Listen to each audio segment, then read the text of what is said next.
Hey guys, tonight we're taking a slightly unusual journey as we discover why Gen Z culture is, in some surprisingly familiar ways, basically medieval China. So before you get comfortable, take a moment, like the video and subscribe, but only if you genuinely enjoy what I do here. And let me know in the comments where you're tuning in from and what time it is for you. It's always fascinating to see who's joining us from around the world. Now, dim the lights, maybe turn on a fan for that soft background hum, and let's ease into tonight's journey together. Picture yourself waking up in Kaifeng during the Song dynasty, one of the largest and most vibrant cities on Earth. The sun has barely risen, yet the streets are already buzzing with life. Merchants are rolling open their shops.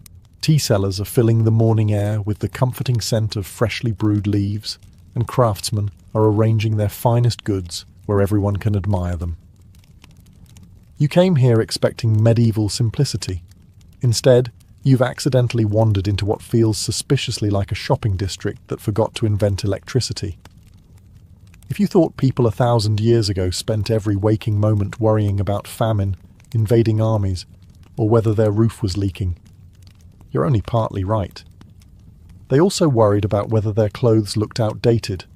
Welcome to medieval China, where trends spread almost as quickly as gossip, and where keeping up appearances could be nearly a full-time occupation. The Song dynasty was one of history's great urban civilizations. Its cities were home to merchants, officials, scholars, artists, craftsmen, and countless ambitious young people hoping to improve their place in society. Everyone wanted to stand out, but preferably in exactly the same fashionable way as everyone else. Sound familiar? Whenever a new style appeared in the capital, people noticed. Travelers carried stories between cities. Merchants brought the newest fabrics. Printed books and illustrated manuals introduced fresh ideas. Before long, people hundreds of miles away wanted exactly the same thing. It was social media without the media. Instead of refreshing your phone every 3 minutes, you refreshed your wardrobe every few months. Fashion changed constantly. Sleeves became wider, then narrower. Hats evolved. Hairstyles shifted. Certain colors suddenly became desirable, while yesterday's favorite look quietly became today's embarrassment. Imagine spending a month's wages on a beautiful robe, only to discover that everyone has decided longer sleeves are now in fashion. Medieval disappointment hit just as hard. Naturally, not everyone could afford genuine luxury. Silk remained expensive, but talented tailors produced clever alternatives for customers who wanted to look wealthy from a respectable distance. History reminds us that inspired by luxury has always been an excellent business model. Your home mattered too.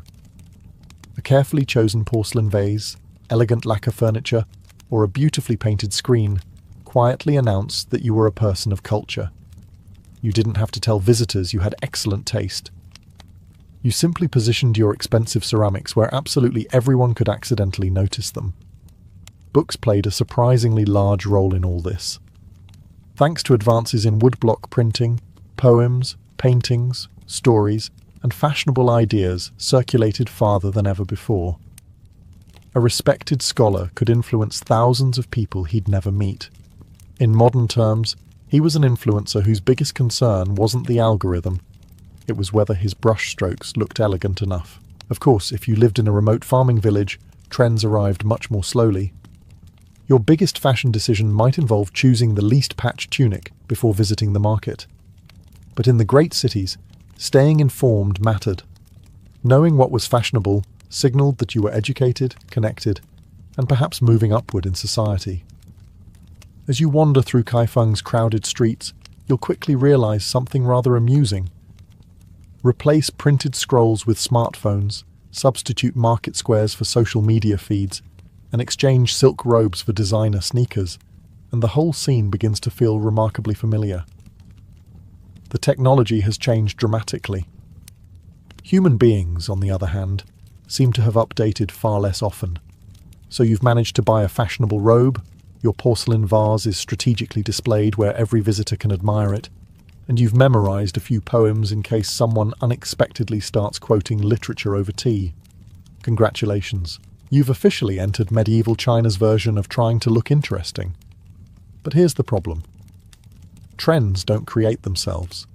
Someone has to convince everyone else that a particular hairstyle, painting, poem, or way of drinking tea is suddenly the greatest thing since cooked rice. Enter the influencers. Only they weren't filming 30-second videos. They were writing poetry. In medieval China, especially during the Song dynasty, celebrities certainly existed. Famous poets, painters, calligraphers, musicians, and scholars attracted enormous admiration. Their work was copied, discussed, collected, and sometimes obsessed over by complete strangers. If a celebrated poet praised a scenic mountain, people suddenly wanted to visit it. If an admired painter developed a new artistic style, younger artists eagerly imitated it. Apparently, following your favorite creator has always been part of the human experience. Scholars occupied a particularly curious position. Passing the imperial examinations transformed ordinary young men into respected members of society. Successful scholars didn't just gain government jobs, they became cultural trendsetters. Their handwriting was admired. Their opinions carried weight. Even their taste in tea, gardens, and music could influence wealthy families trying to appear sophisticated. Imagine becoming famous because your handwriting looked especially elegant. Actually, don't. Your wrist already hurts just thinking about it. Artists enjoyed similar prestige. Wealthy collectors competed to purchase celebrated paintings or examples of beautiful calligraphy. Owning an authentic work by a famous master wasn't simply decoration. It quietly informed your guests that you possessed wealth, education, excellent taste, and enough disposable income to spend it on ink rather than another pig. Then there were the famous courtesans. Unlike ordinary entertainers, elite courtesans were often highly educated. Many mastered poetry, music, singing, painting, and conversation. Wealthy merchants and scholars gathered in elegant entertainment districts, not only for company but also for intellectual discussion. A witty conversation with a celebrated courtesan could enhance your reputation almost as much as publishing a respected poem yourself. If that sounds surprisingly modern, that's because reputation has always depended partly on who people see you spending time with. Even emperors occasionally shaped trends without intending to. A ruler's preferences for certain paintings, ceramics, gardens, or fashions often inspired imitation throughout the empire. When the most powerful man in China decided something looked elegant, very few people rushed to disagree. It was an early lesson in influencer marketing, except the influencer also happened to command several 100,000 soldiers. As you walk through Kaifeng, you'll notice that everyone seems to be watching someone else. Scholars admire famous poets. Merchants copy successful officials. Young artists imitate celebrated masters. The platforms may have changed. The followers never really did. By now you've accepted that medieval China had influencers, trendsetters, and enough social pressure to make you second-guess your wardrobe before leaving the house. Unfortunately for your wallet, we're only getting started. If you imagined everyone wearing the same plain robe for decades, history has another surprise waiting. Fashion in medieval China was anything but frozen in time. Styles changed, tastes evolved, and people paid close attention to who was wearing what. Entire industries thrived because someone, somewhere, decided last year's sleeves suddenly looked embarrassingly old-fashioned. You sigh, glance down at your perfectly respectable robe, and immediately wonder whether you've become unfashionable during breakfast. The Song dynasty was an era of extraordinary prosperity. Trade flourished, cities expanded, and workshops produced textiles of remarkable quality. Silk remained the gold standard, but cotton, hemp, and fine woven fabrics offered alternatives for different budgets. Wealthy citizens often owned numerous outfits designed for different occasions, seasons, and ceremonies, because apparently one robe simply wasn't enough to survive medieval society. Colour mattered just as much as the fabric itself. Bright dyes, elegant embroidery, and carefully chosen accessories helped distinguish social status. Certain colours and designs were even restricted by law. The emperor wasn't particularly enthusiastic about ordinary citizens dressing like they ruled the empire. Probably a reasonable policy, Clothing also communicated your profession and education. A scholar looked different from a merchant. An official dressed differently from a craftsman. Before anyone even spoke to you, your appearance offered clues about where you belonged in society, or where you hoped people believed you belonged. Naturally, some people stretched the truth. Wealthy merchants occasionally dressed with almost aristocratic elegance, while ambitious young men tried to imitate respected scholars long before earning the right. Looking successful sometimes came before actually becoming successful.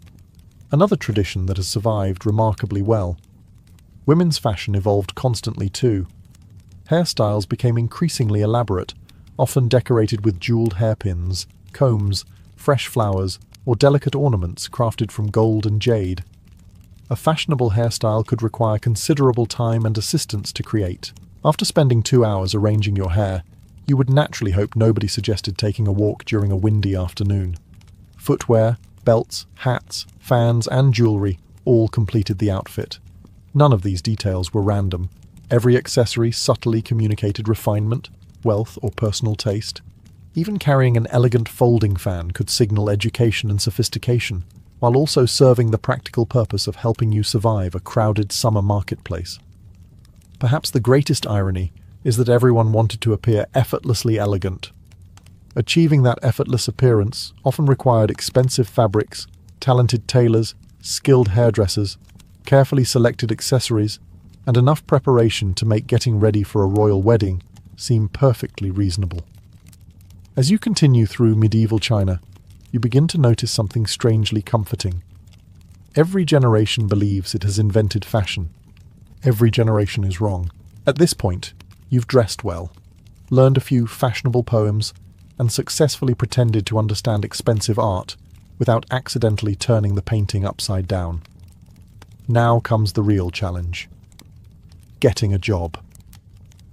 If you're hoping for a comfortable position in the imperial government, there's only one path that truly matters: passing the civil service examinations. These exams were among the most demanding in history, and they shaped the lives of millions of young Chinese men for centuries. Think of them as the world's most stressful college entrance exams, except your entire family's future, your social status, and possibly your marriage prospects are all riding on the result. No pressure. The examination system rewarded knowledge rather than noble birth, at least in theory. If you mastered the Confucian classics, wrote elegant essays, and demonstrated exceptional reasoning, you could rise from an ordinary family to become a respected government official. It was one of the most merit-based systems the medieval world had ever seen. It was also absolutely exhausting. From childhood, students memorized enormous volumes of classical texts. Not summaries, not highlights, the entire works. Day after day, year after year, they copied passages, practiced calligraphy, debated philosophy, and refined their essays until every sentence flowed with perfect balance. Success demanded discipline that bordered on obsession. If you complain about reading 30 pages for school, medieval Chinese students would probably stare at you in complete silence. Then hand you another 5,000 pages. Families invested everything in promising sons. Parents hired tutors whenever they could afford them. Relatives contributed money.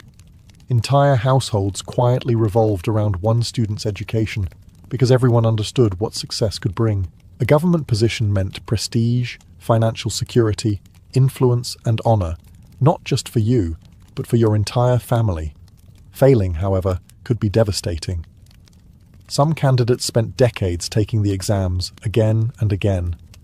They traveled hundreds of miles, rented rooms near examination halls, and devoted their adult lives to chasing a single opportunity.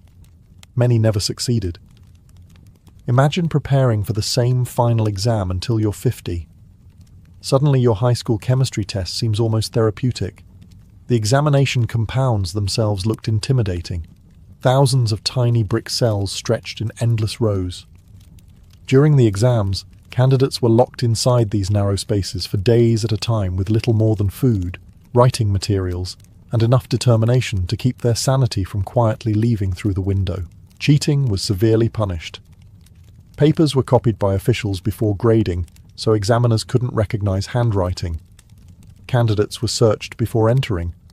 Some even tried hiding notes inside clothing or writing microscopic characters on personal belongings.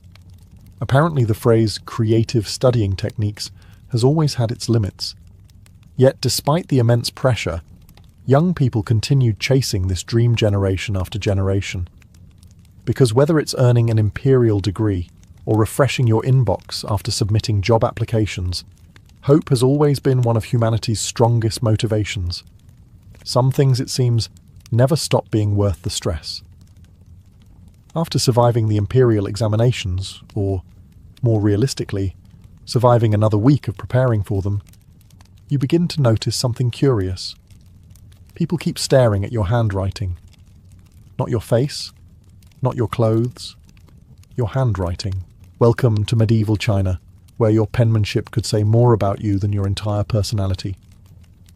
In the Song dynasty, beautiful calligraphy wasn't simply considered neat writing. It was one of the highest forms of artistic expression, a reflection of your education, discipline, temperament, and moral character. A few strokes of a brush could convince people that you were wise, refined, patient, and worthy of respect, or that you desperately needed more practice. Imagine applying for your dream job today, only for the interviewer to reject you because the letter G looked slightly overconfident. That isn't far from how seriously calligraphy was taken. Every educated person spent years learning how to hold the brush correctly.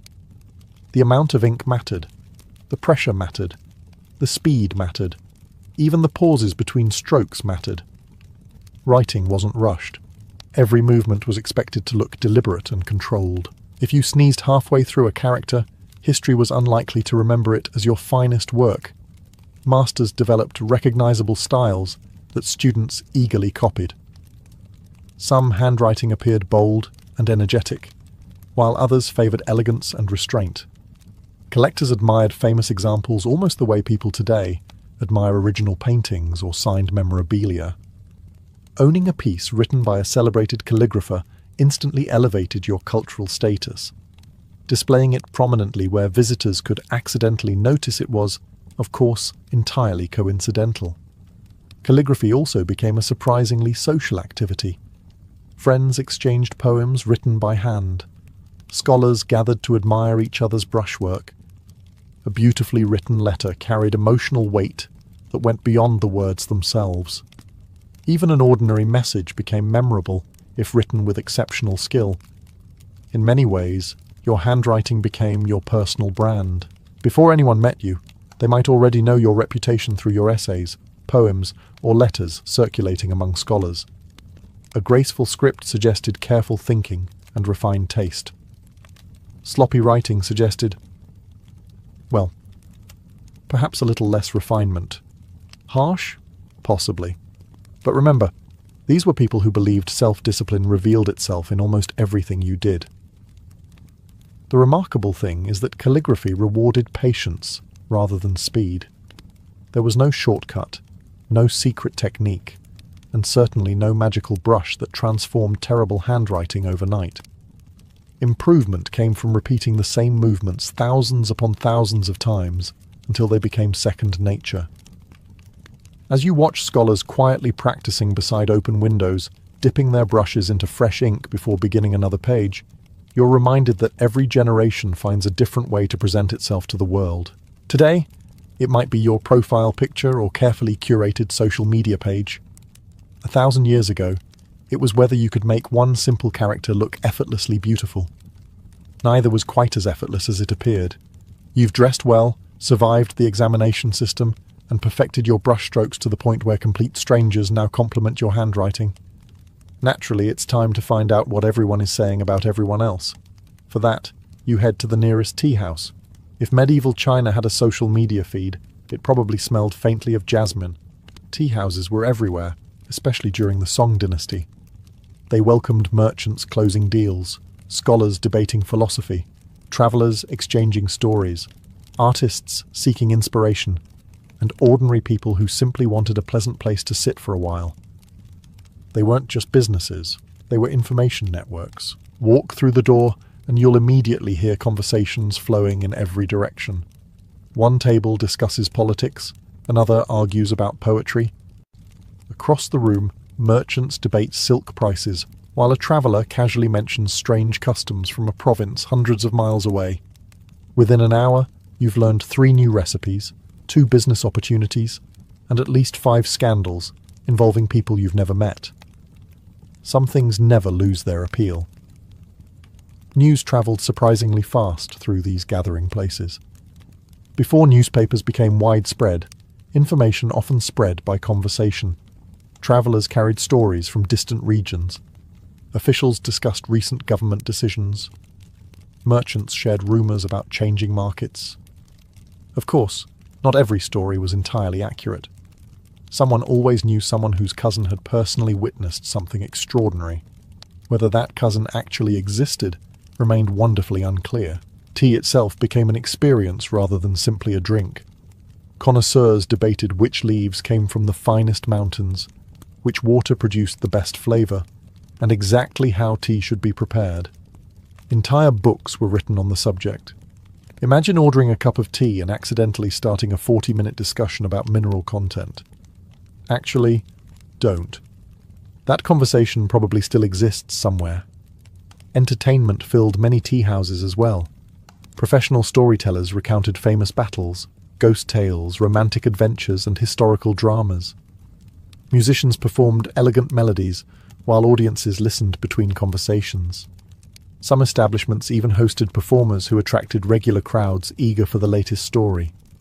If a storyteller introduced an especially exciting tale, word spread quickly across the city.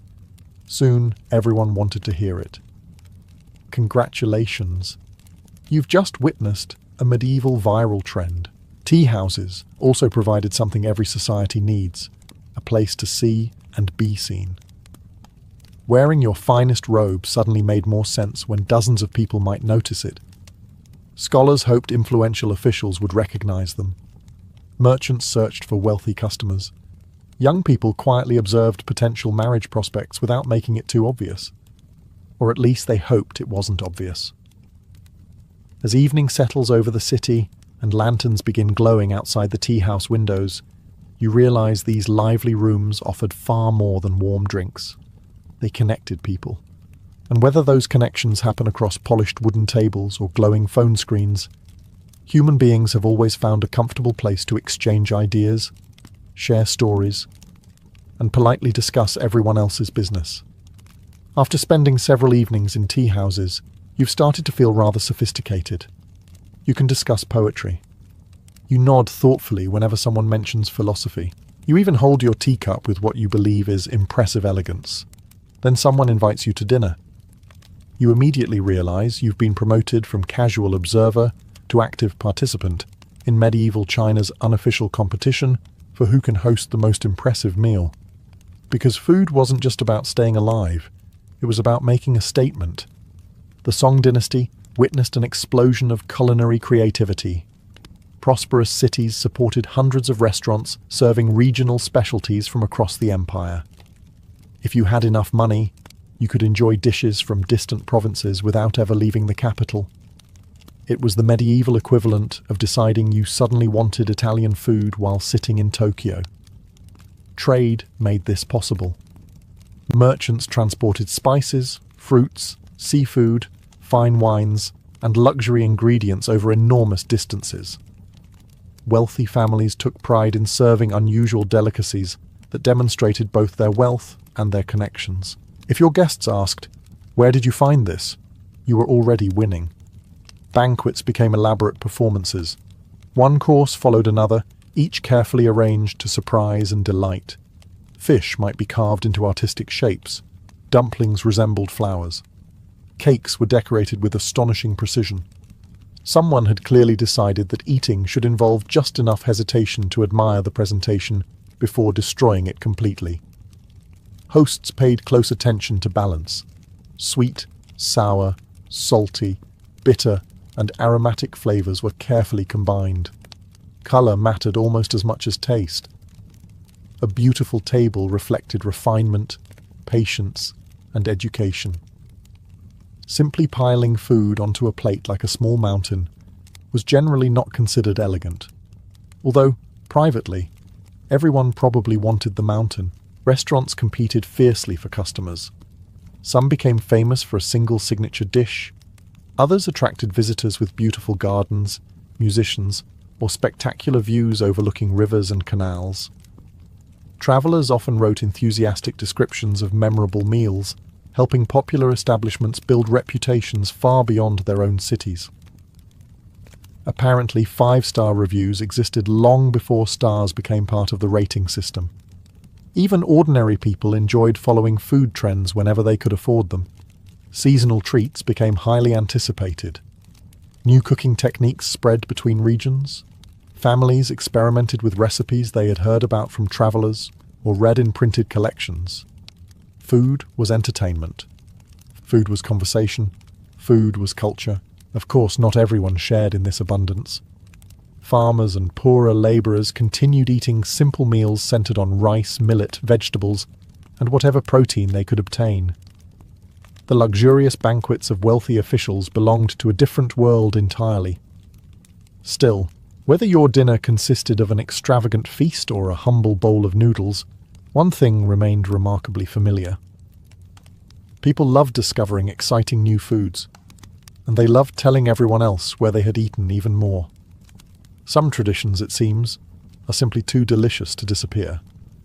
After attending fashionable dinners, sipping expensive tea, and pretending you completely understood abstract poetry, you've discovered one final requirement for becoming truly sophisticated.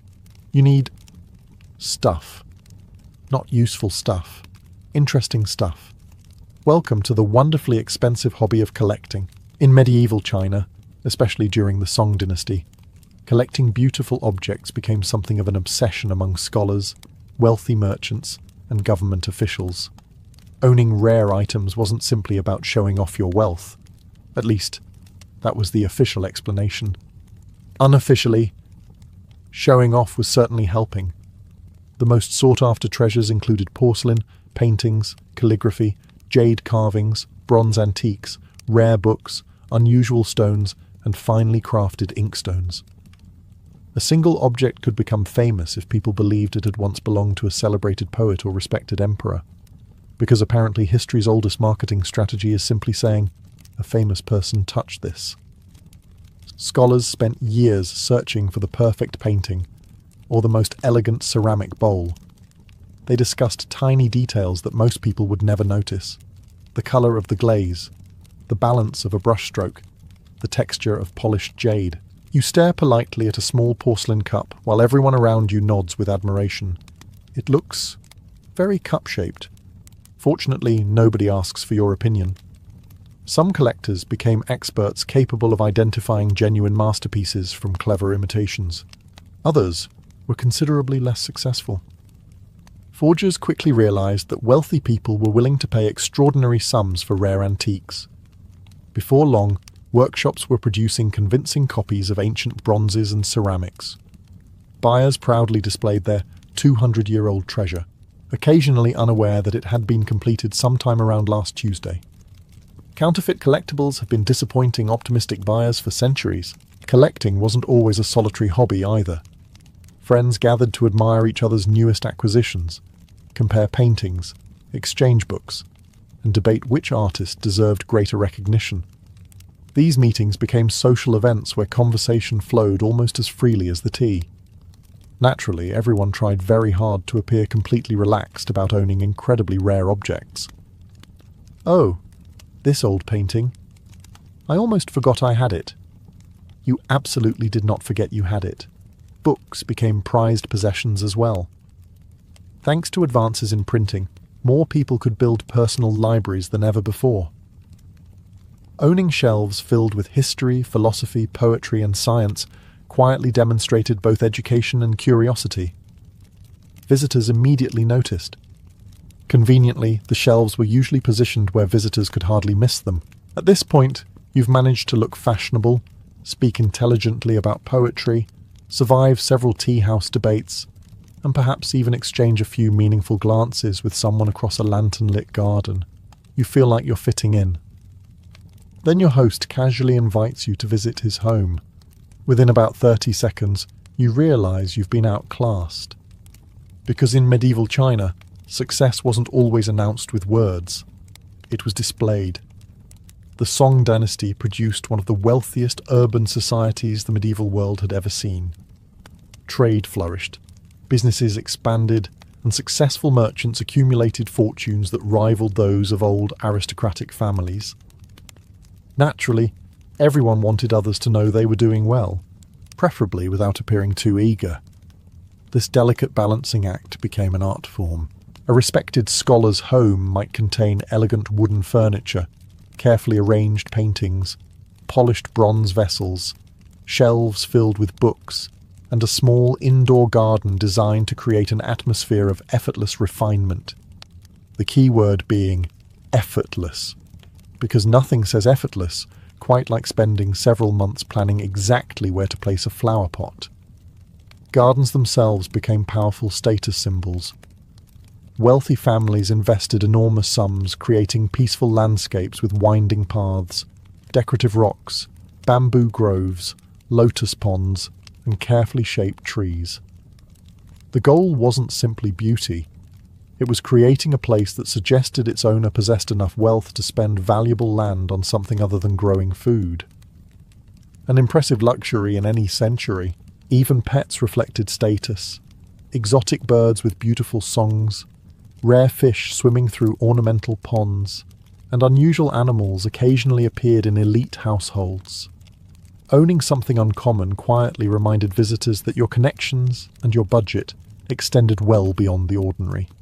Although convincing a particularly stubborn bird to sing on command was apparently much harder than purchasing it. Clothing continued to play its role as well. Fine silk robes, embroidered belts, jade ornaments, and carefully crafted shoes all communicated social standing before you even introduced yourself. The trick was appearing elegant without crossing the invisible line into looking arrogant. A line that everyone claimed to understand. A line that very few consistently found. Perhaps the most valuable status symbol, however, wasn't something you could buy. It was time. Having enough leisure to paint, compose poetry, study philosophy, tend a garden, host elegant gatherings, or practice calligraphy suggested you weren't trapped by the daily struggle to earn your next meal. Free time itself became a quiet display of success.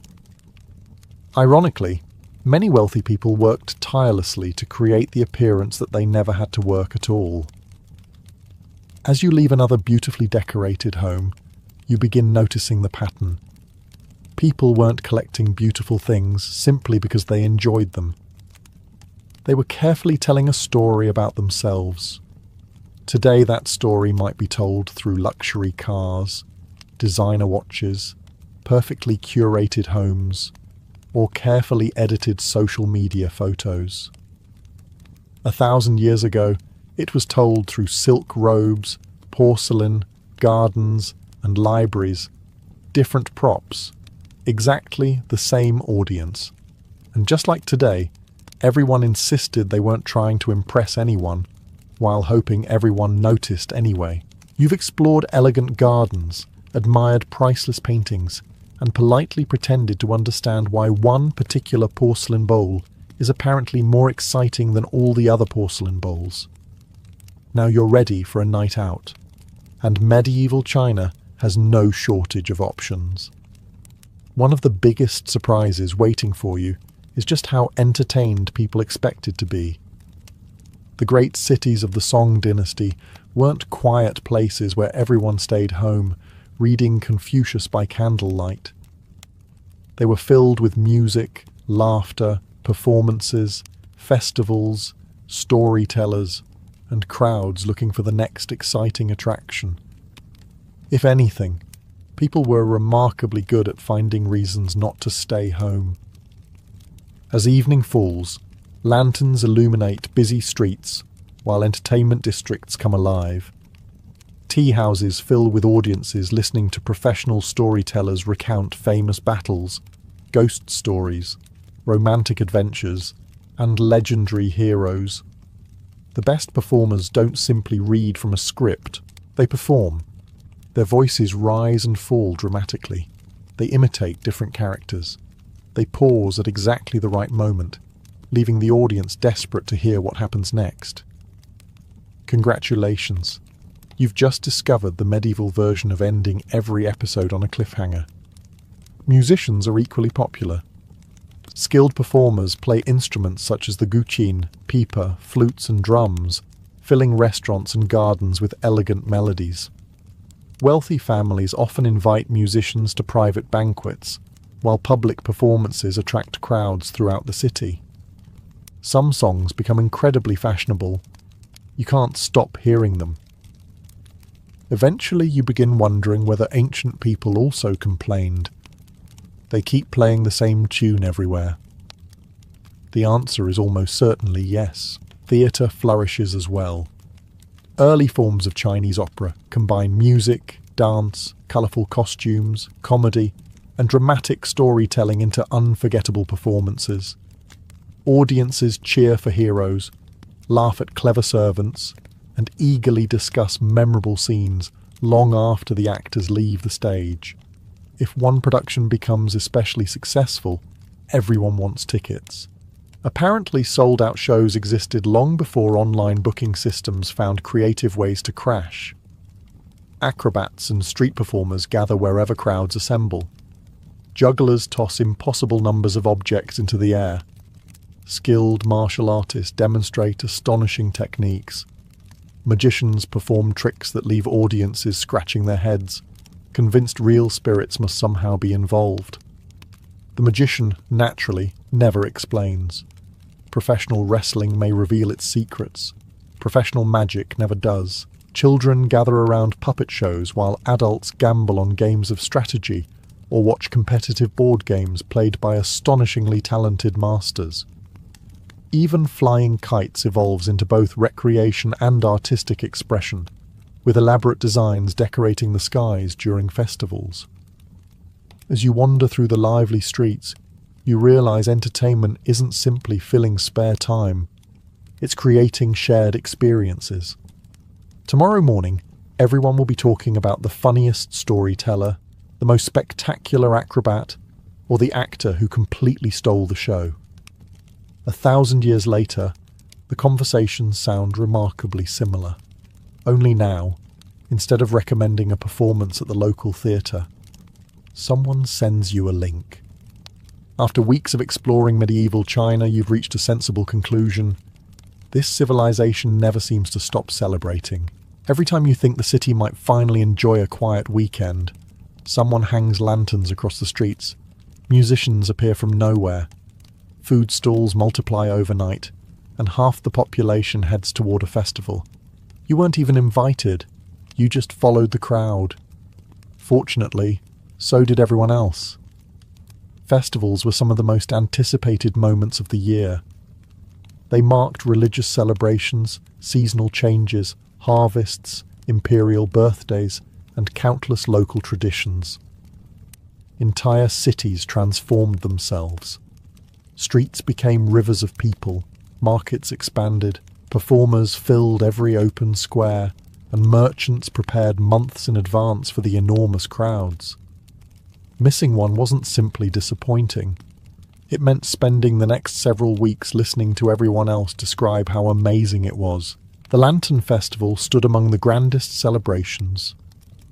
As darkness fell, thousands upon thousands of lanterns illuminated streets, bridges, gardens and temples with glowing reds, golds, and soft whites. Some lanterns were simple. Others resembled dragons, birds, flowers, or entire miniature buildings crafted by remarkably patient artisans. You stop to admire one particularly beautiful lantern, then another, then another. 3 hours later, you've somehow walked only 2 streets. Festival food became an attraction in its own right. Vendors sold sweet pastries, roasted chestnuts, dumplings, noodles, candied fruit, steamed buns, and regional specialties that people eagerly searched for each year. Certain treats only appeared during particular festivals, making them even more desirable. Apparently, limited-time menus have been emotionally manipulating customers for centuries. Games and competitions filled every available space. Families solved lantern riddles for prizes. Children chased colourful toys through crowded streets. Musicians competed for audiences, while storytellers tried to gather the largest crowds with tales of heroes, ghosts, or impossible romances. Of course, everyone wanted to attend the most popular performances. Nobody wanted to discover afterward that another storyteller had been even better. Sound familiar? Festivals also offered something increasingly rare in everyday life. Everyone was together. Scholars stood beside merchants. Craftsmen wandered alongside wealthy officials. Travelers mixed with local families. For a brief moment, people from very different backgrounds shared the same music, the same food, and the same excitement. It created memories people talked about for months, perhaps even longer, if something especially unusual happened. As you make your way home beneath glowing lanterns, carrying a snack you definitely didn't plan to buy, you notice the streets are still full despite the late hour. Nobody seems eager for the celebration to end, because human beings have always feared missing the moment everyone else will remember. Today, that feeling might arrive through photos, videos, and endless social media posts. 1,000 years ago, it arrived when your neighbour cheerfully began a sentence with, "You should have been there," and somehow made those 4 words feel like the greatest tragedy of the entire dynasty. After attending enough banquets, festivals, and tea houses, you've started recognizing familiar faces around the city. The famous poet, the respected scholar, the wealthy merchant with the impressive garden, the man who insists every conversation somehow returns to his porcelain collection. Then one morning, everyone is talking about someone else. Not because they accomplished something remarkable, because they embarrassed themselves. You quickly learn that reputation in medieval China wasn't something you owned forever. It was something you had to protect every single day. Confucian society placed enormous importance on honor, dignity, proper behavior, and what historians often describe as saving face. While the exact idea was more complex than the modern expression, your public image mattered tremendously. How people viewed your character could influence friendships, business opportunities, marriage prospects, and even your career. One foolish mistake had a habit of becoming everyone's favourite conversation. Tea houses helped with that. News travelled astonishingly fast through crowded cities. An official who accepted an obvious bribe, a scholar caught behaving dishonourably, or a merchant accused of cheating customers could find their reputation damaged almost overnight. There were no trending hashtags. There were, however, thousands of people who enjoyed repeating an interesting story, which often proved just as effective. Scholars especially lived under constant scrutiny. They were expected to embody Confucian virtues: honesty, humility, respect, self-control, and integrity. Passing the imperial examinations earned admiration, but it also meant people expected exemplary behaviour. Imagine finally achieving your dream job, only to discover everyone now expects you to be morally flawless. That sounds exhausting. Public criticism wasn't always official. Friends, neighbours, colleagues, and local communities quietly judged behaviour every day. Gossip acted as an invisible form of social pressure. Nobody wanted to become known as dishonest, arrogant, irresponsible, or lacking proper manners. And once a reputation formed, changing it could take years. Literature often reinforced these values. Plays, poems, and popular stories praised loyal friends, faithful spouses, honest officials, and selfless heroes, while greedy or corrupt characters usually received endings that served as gentle reminders not to imitate them. History had surprisingly little patience for villains who refused to learn their lesson. Of course, rumours weren't always fair. Sometimes stories grew larger every time they were retold, A small misunderstanding became a dramatic scandal after passing through enough conversations. By the time the tale reached the other side of the city, even the original participants might struggle to recognize it. Apparently, exaggeration has enjoyed remarkable historical consistency. As you continue walking through the busy streets, you begin noticing that people are constantly managing how others perceive them. They choose their words carefully, behave respectfully in public, dress appropriately, and avoid unnecessary conflict whenever possible. Not because they were pretending to be someone else, because reputation was one of the few possessions that couldn't simply be purchased once it was lost. Whether it's medieval gossip spreading through tea houses, or modern opinions spreading across the internet, one lesson remains surprisingly unchanged. People may forget what you wore. They rarely forget what they heard about you. By now, you've probably reached an unavoidable conclusion. Medieval China feels surprisingly modern. People followed trends. They obsessed over reputation. They chased careers, collected expensive hobbies, worried about relationships, and attended every festival they could find. Surely, you think, there must be one major difference. Then you overhear an elderly scholar complaining about young people, and suddenly, everything makes perfect sense.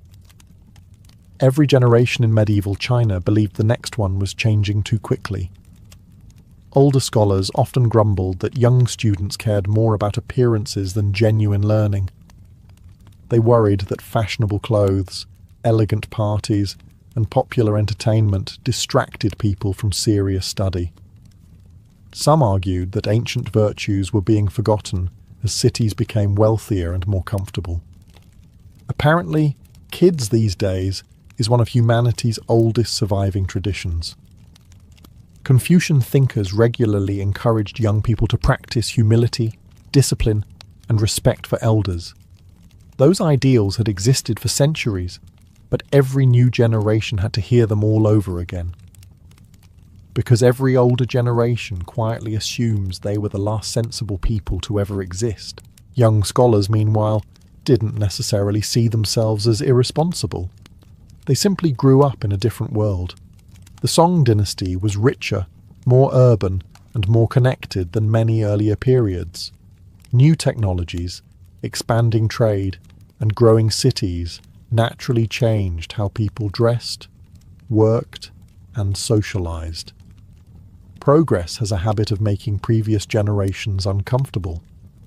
Printing is a perfect example. Older intellectuals sometimes worried that books becoming easier to obtain would somehow reduce the value of learning. If knowledge became too accessible, would students appreciate it as deeply? You can almost hear the conversation. When I was your age, we copied every page by hand. And we respected the brush. Modern students suddenly feel very fortunate. Fashion created similar debates. Every few years, someone insisted that clothing styles had become too extravagant. Hairstyles were criticized for being excessive. Luxury goods were blamed for encouraging vanity. History's wardrobe complaints have shown remarkable consistency. Entertainment also came under attack. Popular storytelling, music, theatre, and public performances attracted enormous audiences. But conservative voices occasionally warned that people were spending too much time having fun instead of improving themselves. Imagine being told you're enjoying yourself incorrectly. Some criticisms were undoubtedly reasonable. Rapid economic growth created inequality, encouraged excessive spending, and tempted some people to pursue status over character. Every prosperous society faces those challenges. Others, however, sound remarkably familiar because they were less about facts and more about nostalgia. Every generation remembers its youth a little more fondly than it probably deserves. As you prepare to leave medieval China, one final realization quietly settles in. Throughout history, young people have embraced new ideas, while older generations have worried about where those ideas might lead. Neither side has ever completely stopped doing either, which means that if someone transported a Song dynasty scholar into the 21st century, he would probably spend about 15 minutes trying to understand your smartphone. And the next 3 hours explaining why your generation reads far too little and spends entirely too much time looking at it. As your journey through medieval China comes to an end, you take one last walk through the streets of Kaifeng. The tea houses are full, merchants are calling out to customers, students hurry past with books tucked under their arms. A famous storyteller is already drawing a crowd. Somewhere nearby, a wealthy collector is proudly showing off a porcelain vase he absolutely insists he bought because he appreciates the craftsmanship. Not because he wanted everyone else to admire it. Certainly not. When you first arrived, comparing Gen Z to medieval China probably sounded ridiculous. After all, one world runs on artificial intelligence, smartphones, and high-speed internet. The other relied on horses, handwritten letters, and candlelight. But once you look beyond the technology, the similarities become surprisingly difficult to ignore. People wanted to belong. They followed trends because trends helped them feel connected. They admired influential figures because everyone looks for people worth imitating. They carefully presented themselves to the world, hoping others would see them in the best possible light.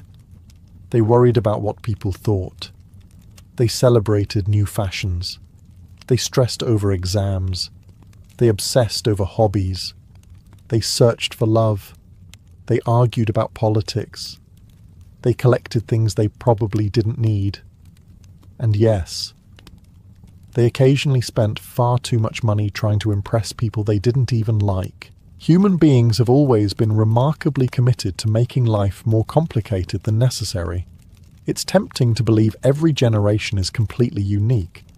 We often hear that today's young people are unlike anyone who came before them, that social media changed everything, that modern life created entirely new behaviors. History gently disagrees. The platforms changed, the speed changed, the technology changed.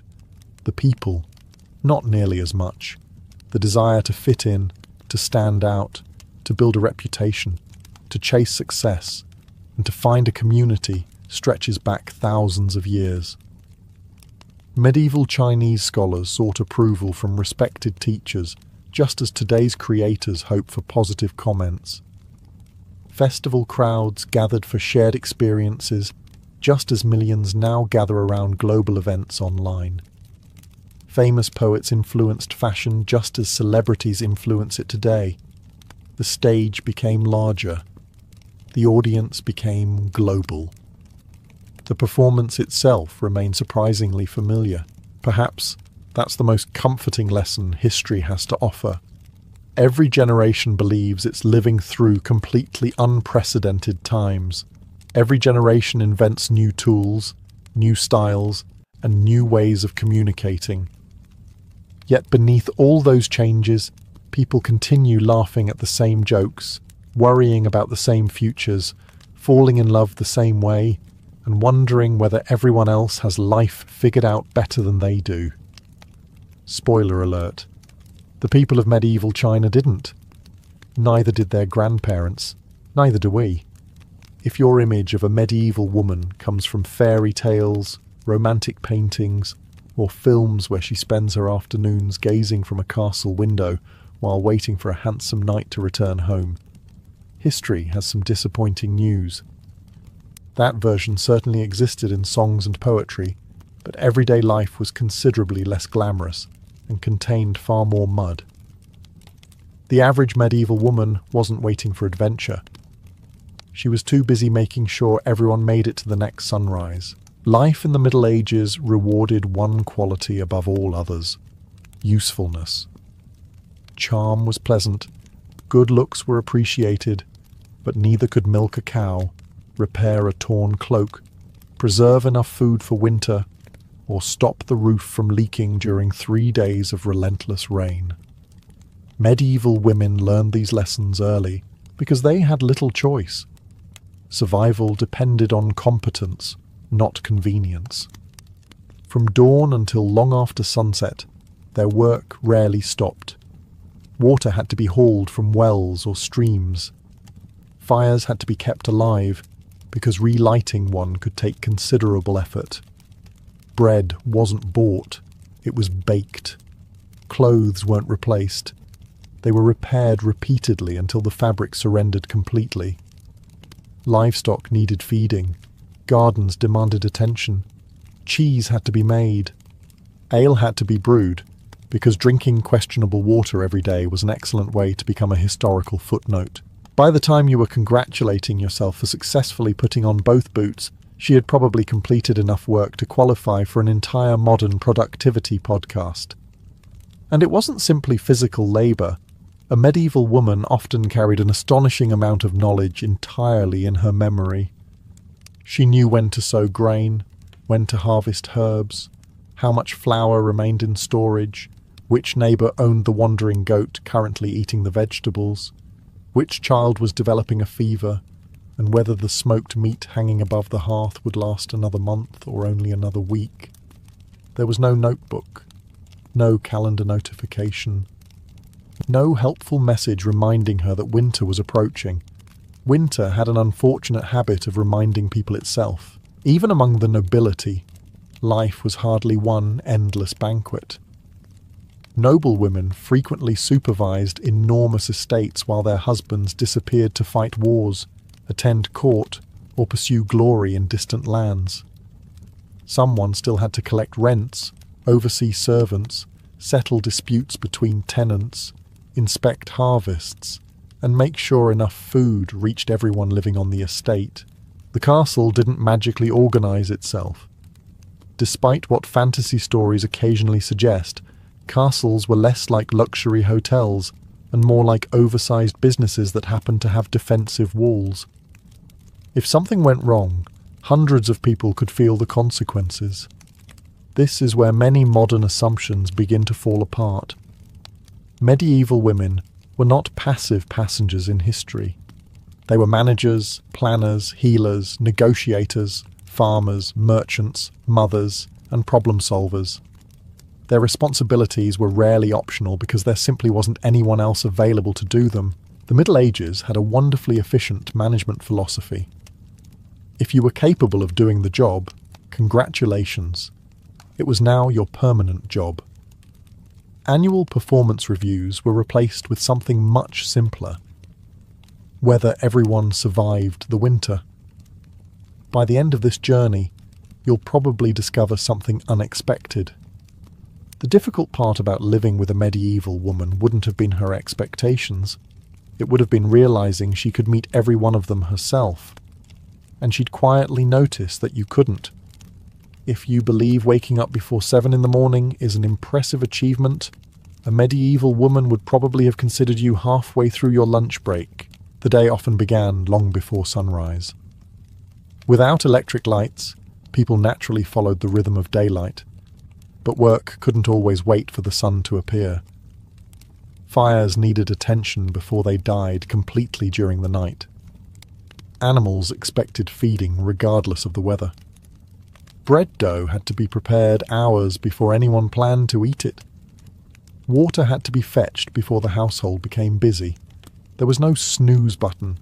The rooster was the snooze button. And he was famously terrible at customer service. For peasant women, the morning could begin with carrying heavy wooden buckets from a village well or nearby stream. Depending on where they lived, that might mean several trips every single day. Water was needed for drinking, cooking, washing, brewing ale, feeding livestock, and cleaning. Every drop reached the house because someone physically carried it there. Modern fitness influencers would probably market it as functional strength training. The medieval woman simply called it Tuesday. Once the water arrived, breakfast still wasn't ready. Grain had to be ground into flour if supplies were running low. Porridge needed cooking. Bread required baking or reheating. Cheese, onions, beans, or leftovers from the previous evening might complete the meal. Every ingredient represented hours of labour long before it reached the table.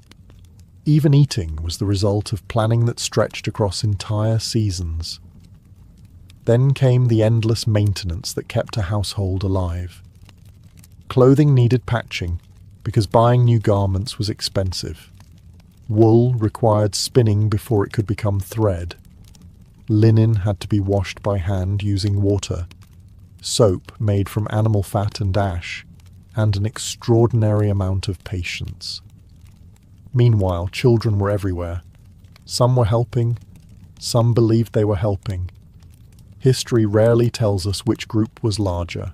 The work didn't stop inside the home. During planting and harvest seasons, women spent countless hours in the fields alongside men, sowing crops, gathering vegetables, collecting fruit, tending gardens, and caring for livestock. Chickens wandered underfoot. Geese loudly announced absolutely everything. Pigs displayed remarkable confidence, despite contributing almost nothing until much later in life. Every season brought different responsibilities. Spring demanded planting. Summer meant endless labor in growing fields. Autumn revolved around harvesting and preserving food before winter arrived. Winter itself became a careful balancing act of rationing supplies, while continuing countless indoor tasks. There were no quiet months, only different kinds of busy. Looking back, it's tempting to imagine medieval women as simply hard-working. That almost understates the reality. They weren't just hard-working. They were the engines that kept medieval society running, often before everyone else had even finished waking up. One of the quickest ways to misunderstand the Middle Ages is to imagine the husband making every decision, while his wife quietly nodded in agreement somewhere in the background. Reality was considerably less convenient. The medieval household functioned less like a dictatorship and more like a business that desperately needed two capable managers. If one stopped working, the entire operation could collapse with surprising speed. Unlike today, there was no insurance company, repair service, supermarket, or emergency delivery waiting to rescue a family from poor planning. Every household was essentially its own small enterprise, and medieval women were often its chief operating officers. A typical home had inventories to manage, food supplies to monitor, livestock to care for, tools to maintain, clothing to produce and repair, servants or labourers to supervise if the family could afford them, and children to raise into productive adults before they discovered creative new ways to accidentally injure themselves. Children, it turns out, have always been remarkably inventive. A capable wife knew exactly how much grain remained in storage without opening every sack. She understood how many eggs the hens usually produced each week, which cow gave the richest milk, how much firewood would survive a harsh winter, and whether it was time to slaughter a pig before feeding it became more expensive than keeping it alive. That wasn't trivia. It was economics. Modern households worry about monthly budgets. Medieval households worried about whether February would arrive before the cheese ran out. Money itself was only part of the equation. Much of medieval wealth existed in the form of land, animals, stored food, tools, cloth, and labour. Managing those resources required constant attention because nearly everything depended on the weather. A few weeks of heavy rain could ruin crops.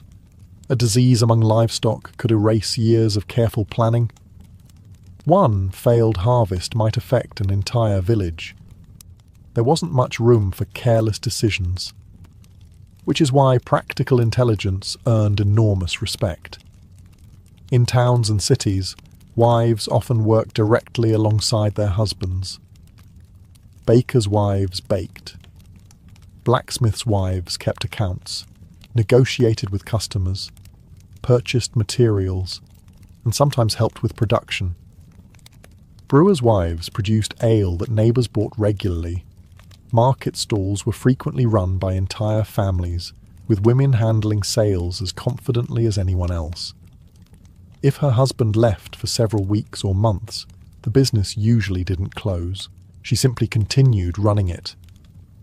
Among the nobility, the responsibilities became even larger. A lady of a great estate might oversee dozens of servants, hundreds of acres of farmland, rents from tenants, food stores, legal disputes, repairs to buildings, and correspondence with neighbouring lords. When her husband travelled to court or joined a military campaign, someone still had to ensure the estate remained profitable. That someone was usually her. So when people picture medieval women as standing quietly behind powerful men, history offers a gentle correction. Quite often, they were standing beside them. And every so often, they were standing in front, reminding everyone that somebody actually needed to keep the place running. Long before smartphones remembered birthdays, maps remembered directions, and search engines remembered absolutely everything else. Medieval women relied on a remarkable piece of technology, their memory, and it had to be good. There was no notebook hanging on the kitchen wall listing supplies for the week. No calendar reminding anyone that winter was only a few months away. No helpful recipe website explaining how to preserve meat or make cheese.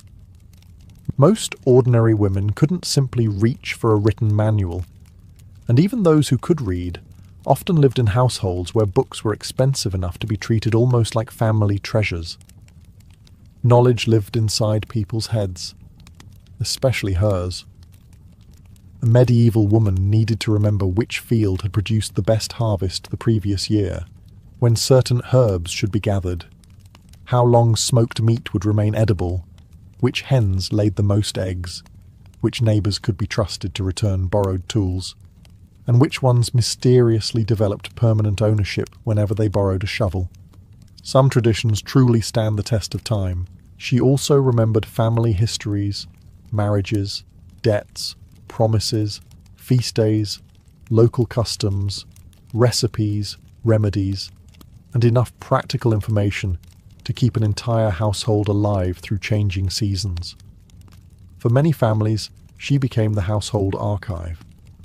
If someone asked how much grain remained after last winter, she knew. If someone wondered whether enough wool had been spun to make new clothing before autumn, she knew. If someone questioned whether the family had already paid rent to the local lord, she definitely knew. Convenient memory loss was surprisingly difficult around people like that. Memory also meant experience. Every year added another collection of lessons about weather, crops, illnesses, childbirth, livestock, and human nature. Older women became respected not simply because they were older, but because decades of observation had transformed into practical wisdom. Young people often learned by watching them. Occasionally, they also learned by ignoring them first. History suggests the second method was generally more painful. Many remedies, cooking techniques, and household skills were never written down at all. Mothers taught daughters. Grandmothers taught grandchildren. Neighbours exchanged advice during long hours of spinning wool or working together at harvest time. Entire generations passed knowledge forward through conversation and repetition. It wasn't a formal education, yet it was astonishingly effective. Today we become mildly uncomfortable if the internet disappears for 20 minutes. A medieval woman could lose an entire written library and still remember enough information to keep a family fed, clothed, and healthy, because the most valuable reference book was already stored in her mind. So if you arrived hoping to impress everyone by recalling a few interesting facts, you might discover an unfortunate truth. She wasn't competing in a trivia contest. She was carrying an encyclopedia, and unlike yours, hers had already been tested by real life. If you've ever imagined medieval women quietly agreeing with everything their husbands said, history would like to file a formal complaint. The Middle Ages were full of disagreements. Families argued over land, inheritance, livestock, marriage arrangements, borrowed tools, unpaid debts, wandering pigs, broken fences, and whose sheep had once again demonstrated an impressive talent for ignoring property boundaries. Since most people lived in tightly connected communities where everyone knew everyone else, simply storming away forever wasn't really an option. You would almost certainly see the same people tomorrow.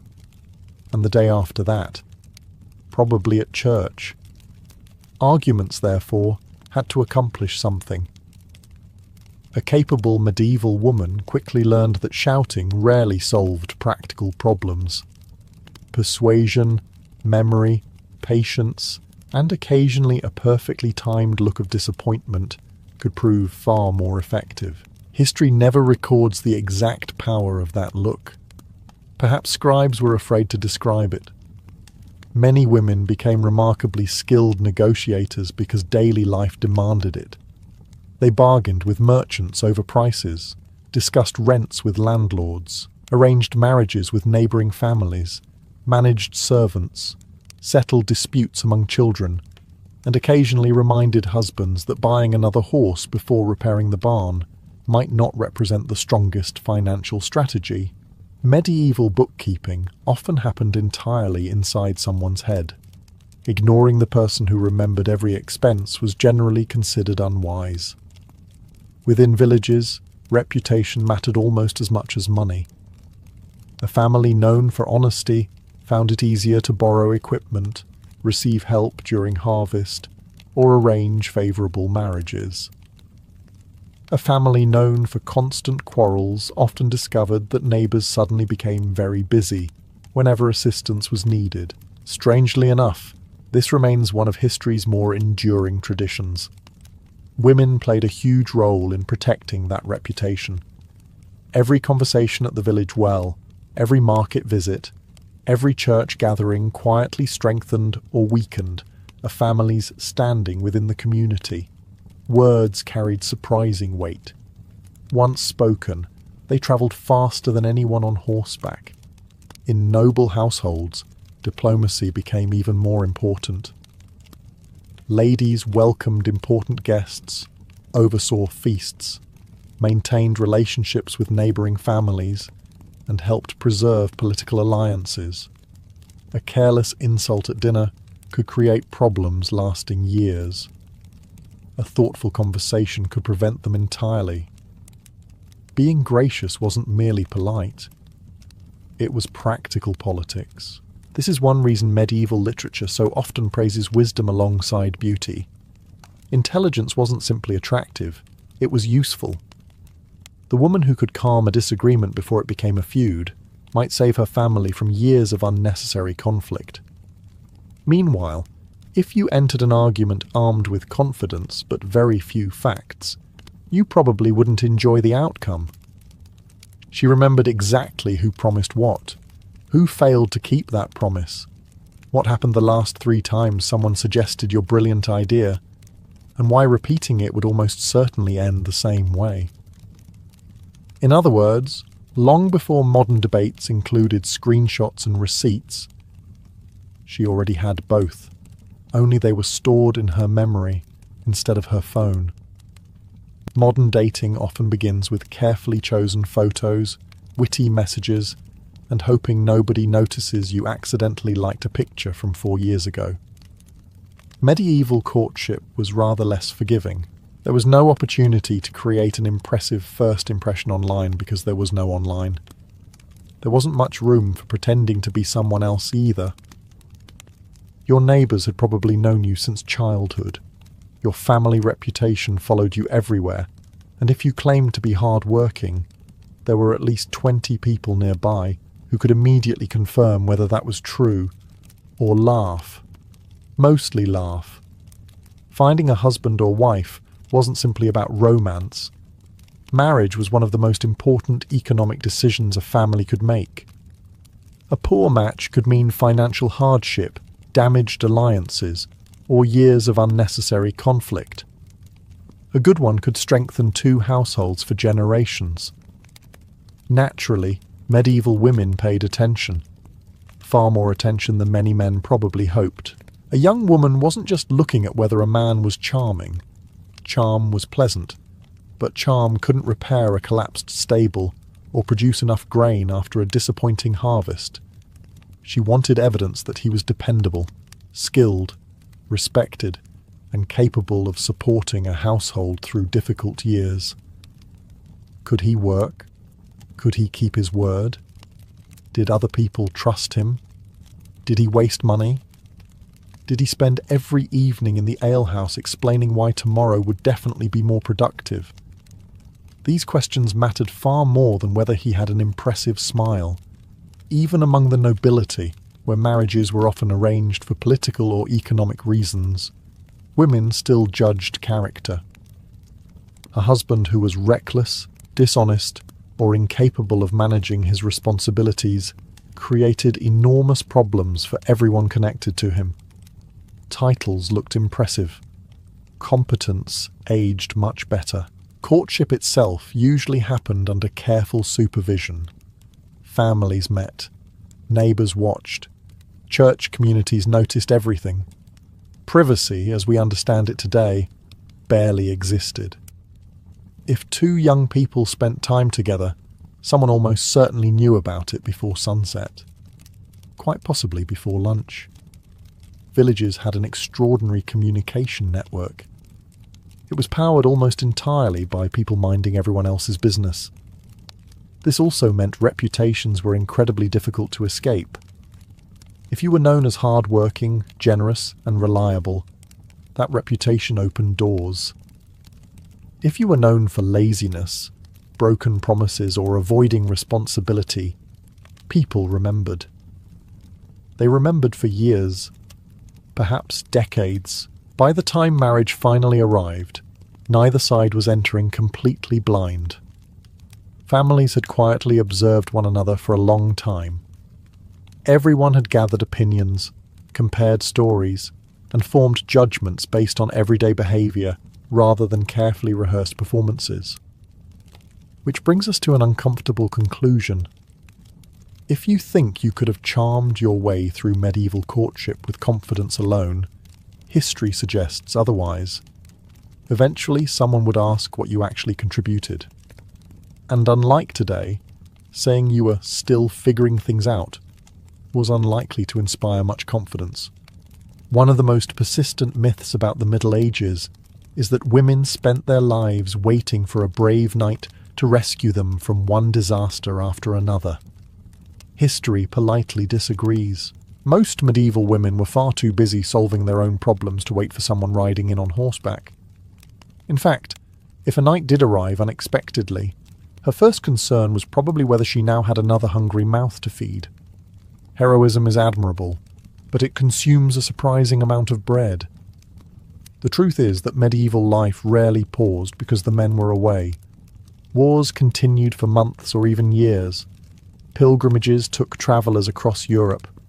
Merchants disappeared on long trading journeys. Some men never returned at all, whether through disease, battle, or simple bad luck. Life carried on regardless. Someone still had to milk the cows before sunrise. Someone still had to organise the harvest. Someone still had to collect rents, supervise workers, repair buildings, prepare food, and make certain the children reached adulthood with approximately the correct number of limbs. That someone was very often the woman of the house. Widowhood, while tragic, was not unusual during the Middle Ages. Disease, warfare, and dangerous working conditions meant many women suddenly found themselves responsible for farms, workshops, inns, or businesses. Remarkably, many succeeded. Medieval legal records are filled with widows signing contracts, managing property, hiring workers, lending money, and defending their rights in court. Some became wealthier after their husbands' deaths because they controlled businesses they had already helped run for years. The paperwork simply caught up with reality. Even noble women regularly stepped into leadership roles whenever circumstances demanded it. While husbands served kings or fought overseas, wives governed estates that included villages, forests, mills, churches, and hundreds of tenants. Imagine managing an entire estate without electricity, telephones, vehicles, or spreadsheets. Now imagine doing it while everyone expected the harvest to succeed. No pressure. History also gives us examples of women organising defences during sieges. They supervised supplies, encouraged defenders, negotiated with attackers, and occasionally took direct command when no one else remained capable. It turns out stone walls don't defend themselves. Neither do frightened soldiers. Perhaps the greatest misunderstanding is assuming strength always looked dramatic. Most medieval women never carried swords into battle or wore armor. They carried responsibility, every single day. They endured exhausting work, harsh winters, failed harvests, epidemics, and constant uncertainty without expecting applause. Survival itself became an achievement measured one ordinary day at a time. So if you picture yourself arriving in a medieval village expecting to impress everyone with tales of modern convenience, you may receive a rather different reaction.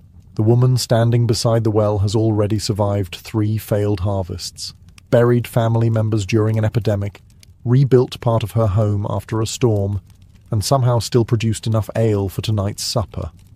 Compared to that, remembering to charge your phone suddenly feels like a fairly modest accomplishment. One of the easiest mistakes to make when imagining the Middle Ages is assuming that because many women received little formal education, they lacked knowledge. Formal education and practical intelligence, however, are very different things. A university scholar might debate philosophy in Latin for hours. A medieval woman knew which cow was about to become ill simply by watching it walk across the yard. One of these skills was considerably more useful before breakfast. Knowledge in medieval society wasn't always written down. In fact, much of the most valuable information never appeared in books at all. It passed from mothers to daughters, neighbours to neighbours, and grandmothers to grandchildren through years of observation and experience. How long should cheese age before eating?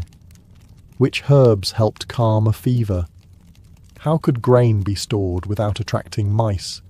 When should fruit be picked before the weather turned? Which family secretly watered down their ale before selling it at market? People remembered, especially the women. They became living libraries of practical survival. Need help delivering a calf? She probably knew someone. Need to preserve enough vegetables to survive until spring? She already had a method. Need advice on raising 6 children in a house with 1 room and absolutely no privacy? She might simply laugh. Not because it was funny, because she'd already done it. Modern culture has given us a curious idea about medieval marriage. The husband swings a sword, the wife waits patiently at home, and together they somehow live happily ever after. History, once again, has other plans.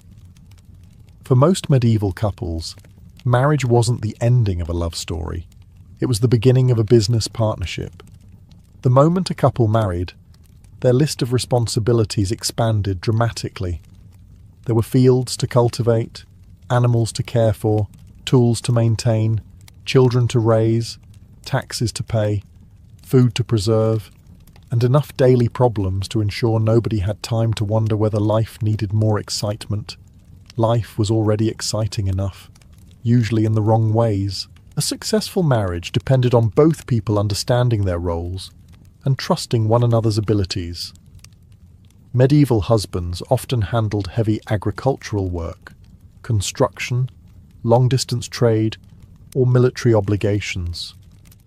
Their wives managed countless responsibilities that were every bit as important, many of which continued whether the husband was home or not. Neither role worked particularly well without the other. This wasn't always about romance. It was about survival. The strongest couples were often those who understood each other's strengths. If one person excelled at managing money, they handled the accounts. If another understood livestock better than anyone else, they made those decisions. Practical ability mattered far more than wounded pride. The harvest had very little interest in winning arguments. It simply wanted to know whether someone had planted the wheat on time. Many marriages also involved long periods of separation. Crusades, wars, pilgrimages, royal service, and trade could keep husbands away for months or years. During those absences, Wives became the household's unquestioned managers. Interestingly, very few medieval records describe villages collapsing because the men had left. The women simply continued working. Letters from the period reveal husbands frequently asking their wives to oversee finances, negotiate purchases, collect rents, or settle disputes while they were away. They weren't writing because they had no other option. They were writing because they trusted them. That trust had usually been earned over many years. Marriage also meant sharing hardships. Failed harvests, disease, floods, and famine affected entire families. Neither husband nor wife could solve these disasters alone. Survival depended on cooperation far more than authority. Perhaps that is why medieval writers often praised qualities like loyalty, wisdom, patience, and diligence above beauty or wealth. Attractive people existed in every generation. Reliable people were much harder to find. If you picture yourself arriving in a medieval village hoping to impress everyone by announcing that you're the man of the house, you might receive polite smiles. Then someone would probably hand you a shovel. Not because they doubted your confidence, because confidence was free. The potatoes, unfortunately, were not. And your wife had already been waiting long enough for you to start digging. If there was one thing medieval women valued above almost everything else, it was reliability. Not promises, not grand speeches. Certainly not someone explaining how they were about to become successful once the stars aligned, the weather improved, and they finally felt motivated. Results mattered. In medieval society, almost everyone depended on someone else.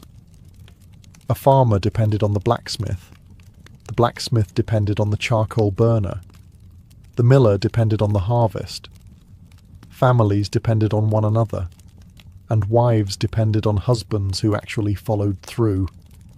If a man promised to repair the barn before autumn, everyone quietly expected the barn to be repaired before autumn. Not during autumn. Definitely not after the first snowfall. The weather had an unfortunate habit of ignoring excuses. This constant pressure created a culture where reputation meant everything. A hard-working man became known throughout the village. So did a lazy one.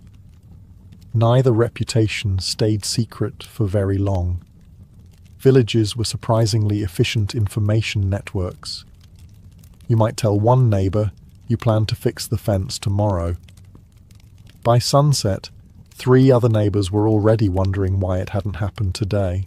For medieval women, choosing a husband, or continuing to respect one, often depended on these everyday habits. Did he finish what he started? Could people trust his word? Did he remain calm when things went wrong? Or did he suddenly become fascinated by disappearing into the alehouse until the problem solved itself? History suggests the second strategy produced mixed results. The same standards applied inside the household. Respect wasn't automatically granted because someone happened to be the husband. Medieval literature, religious writings, and household advice repeatedly encouraged men to lead through responsibility, fairness, and diligence rather than arrogance. Authority without competence rarely impressed anyone, especially someone who had already completed half the day's work before sunrise. Women noticed consistency, not just on special occasions. Every day, a husband who quietly worked beside his family, helped secure enough food for winter, honoured his agreements, and treated others fairly built something far more valuable than popularity. He built trust. Trust allowed households to survive difficult years. It kept marriages stable during long absences. It allowed wives to manage estates with confidence while husbands travelled, knowing both shared the same goals. Without trust, everything became harder, even simple tasks. Perhaps this explains why medieval stories often celebrate ordinary virtues instead of dramatic heroics. Courage on a battlefield was admirable. Coming home and repairing the leaking roof before the next storm was equally admirable. one simply received fewer songs.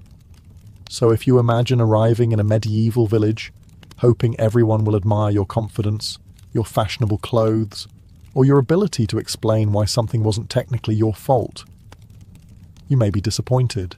The woman watching from across the yard has exactly one question. Can people rely on you? If the answer is yes, you've made an excellent first impression.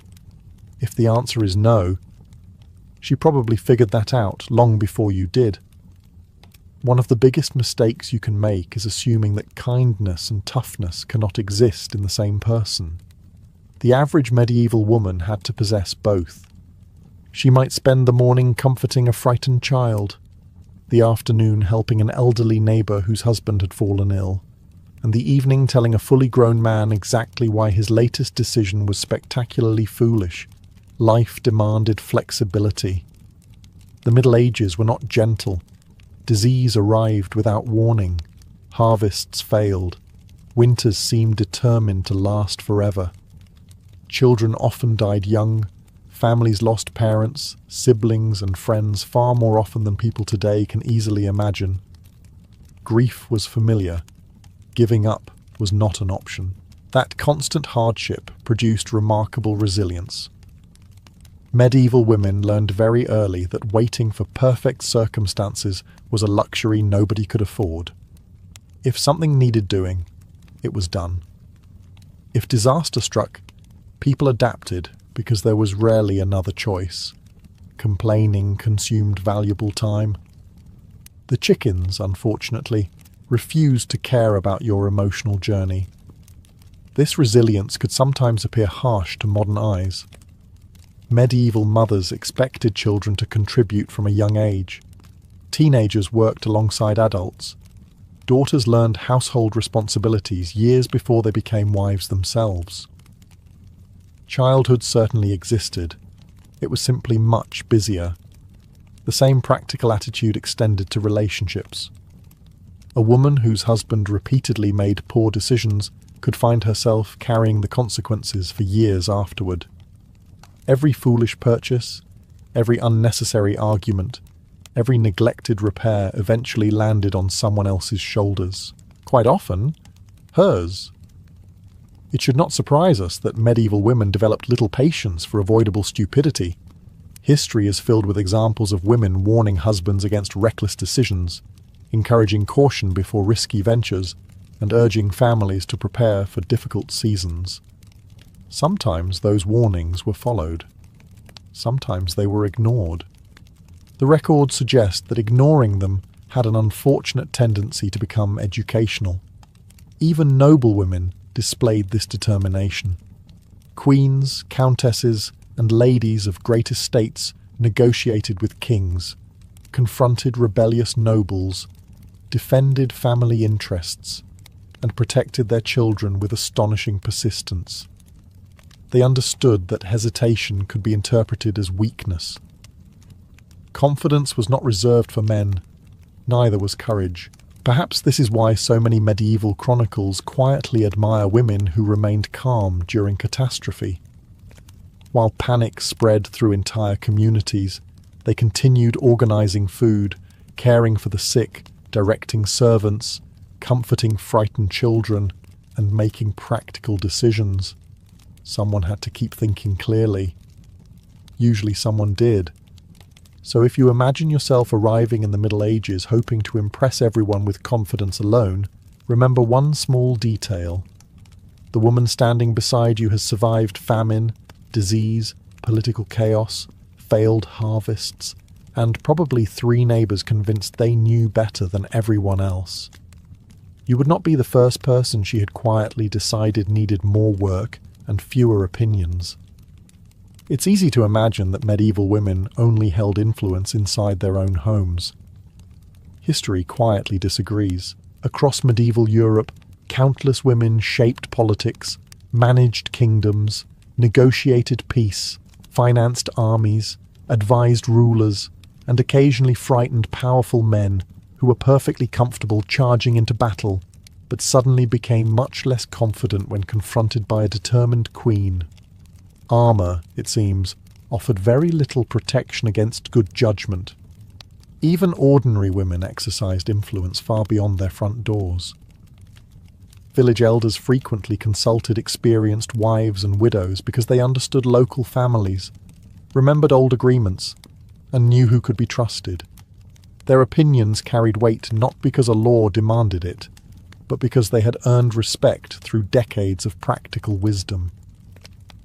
Experience has always been difficult to argue with. At the highest levels of society, noble women became indispensable.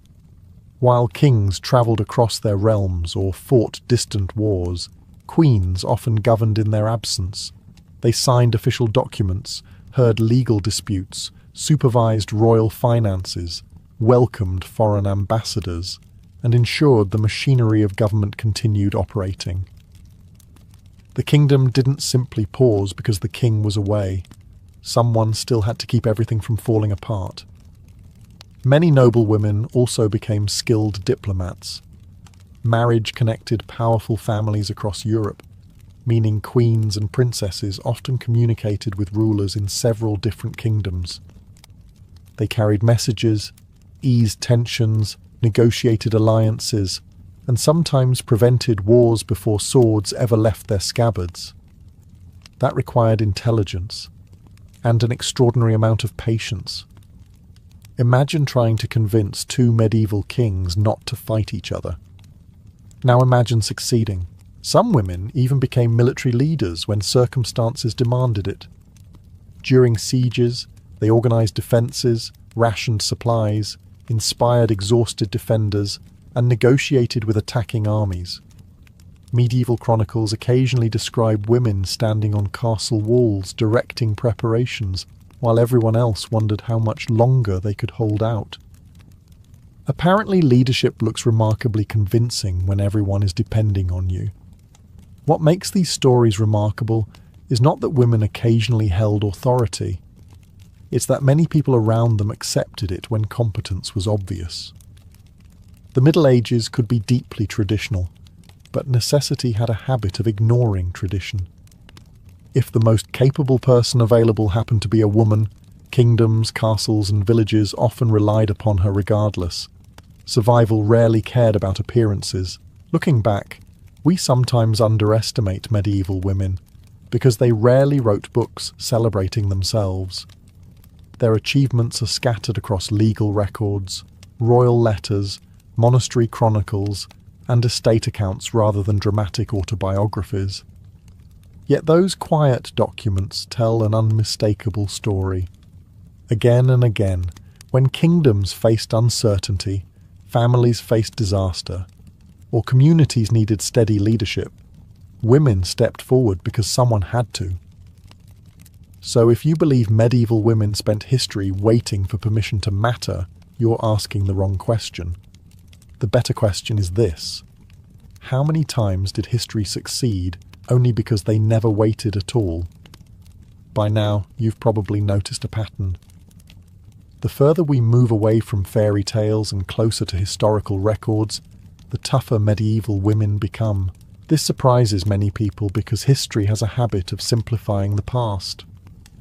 Over the centuries, countless stories reduced medieval women to two familiar roles.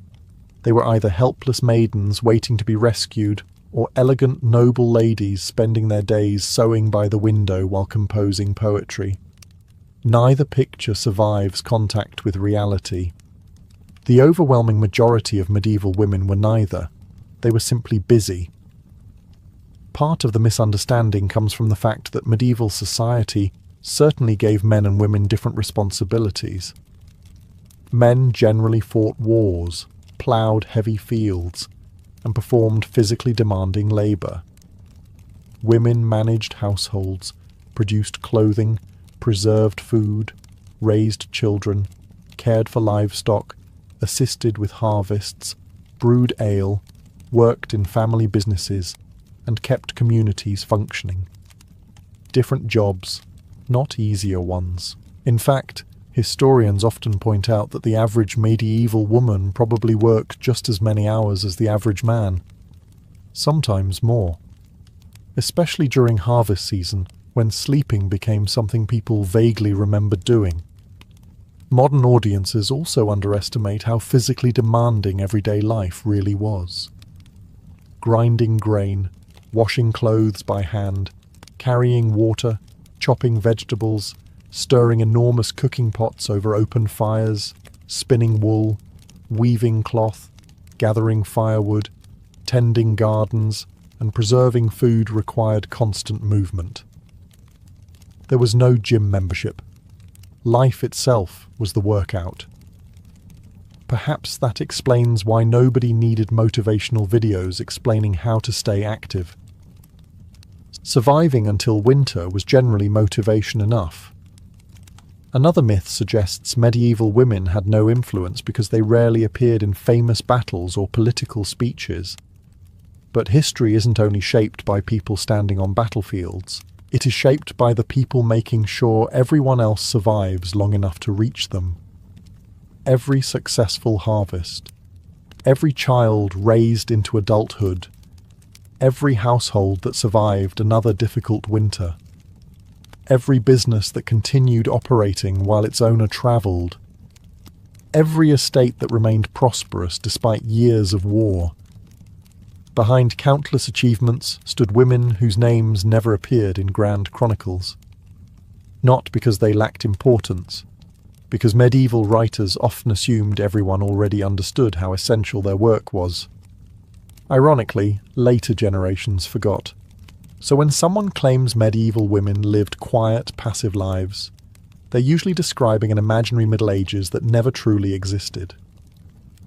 The real women of medieval Europe were practical, intelligent, resilient, and astonishingly capable.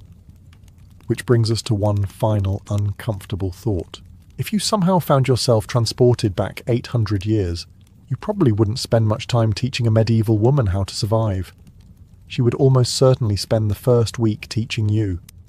Assuming, of course, you managed not to lose the family's only goat before breakfast. After everything we've seen tonight, one conclusion becomes difficult to avoid.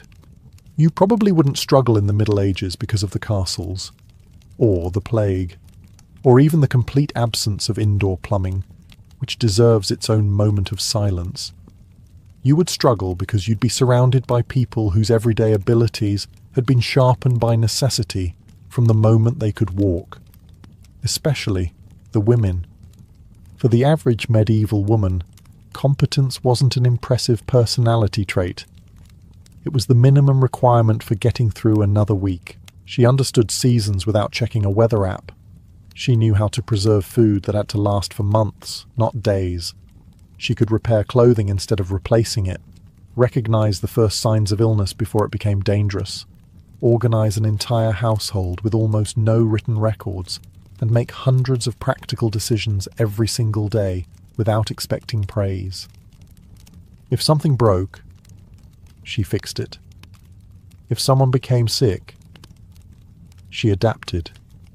If winter arrived earlier than expected, she found a way to stretch the family's supplies, not because she enjoyed impossible challenges, because there wasn't another option. Modern life has quietly removed many of these responsibilities from our daily routines. We buy bread instead of baking it. We replace clothes instead of repairing them. We call specialists instead of becoming one ourselves. Need water? Turn a tap. Need light? Flip a switch? Need dinner? Someone might deliver it directly to your front door. A medieval woman would probably consider this astonishing. She might also wonder why you're still tired. That isn't meant as criticism. It's simply a reminder that people become products of the worlds they live in. The Middle Ages demanded resilience. Our world demands very different skills. Neither makes people better or worse, only different. Perhaps that's the greatest lesson hidden beneath all the myths.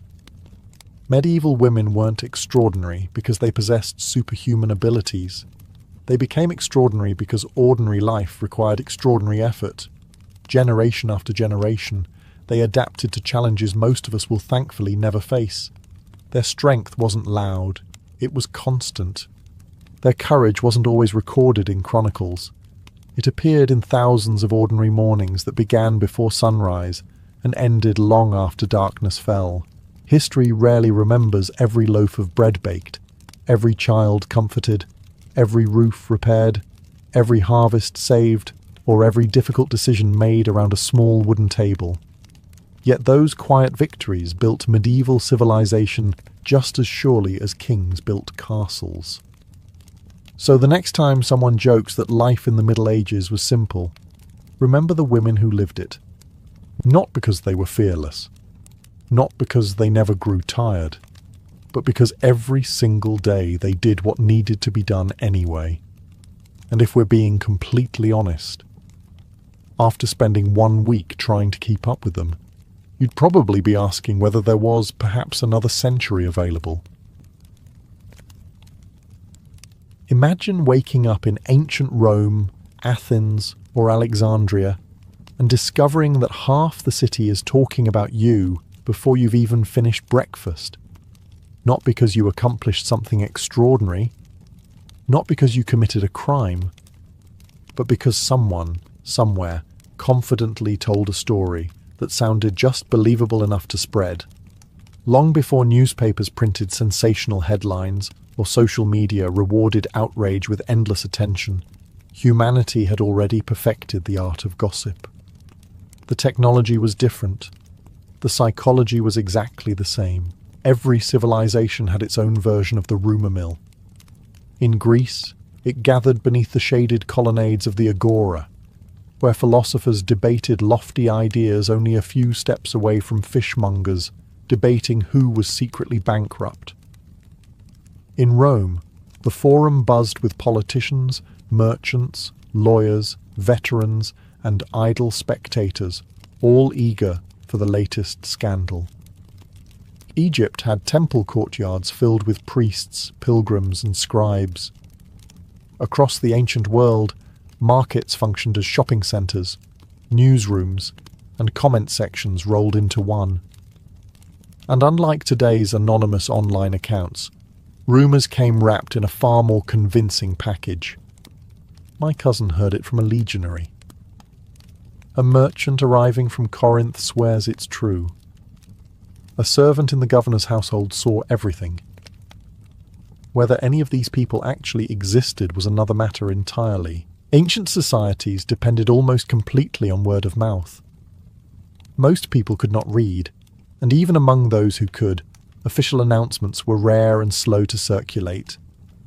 If 20 travellers arrived from another city carrying the same exciting story, very few listeners stopped to ask whether all 20 had simply copied the first storyteller.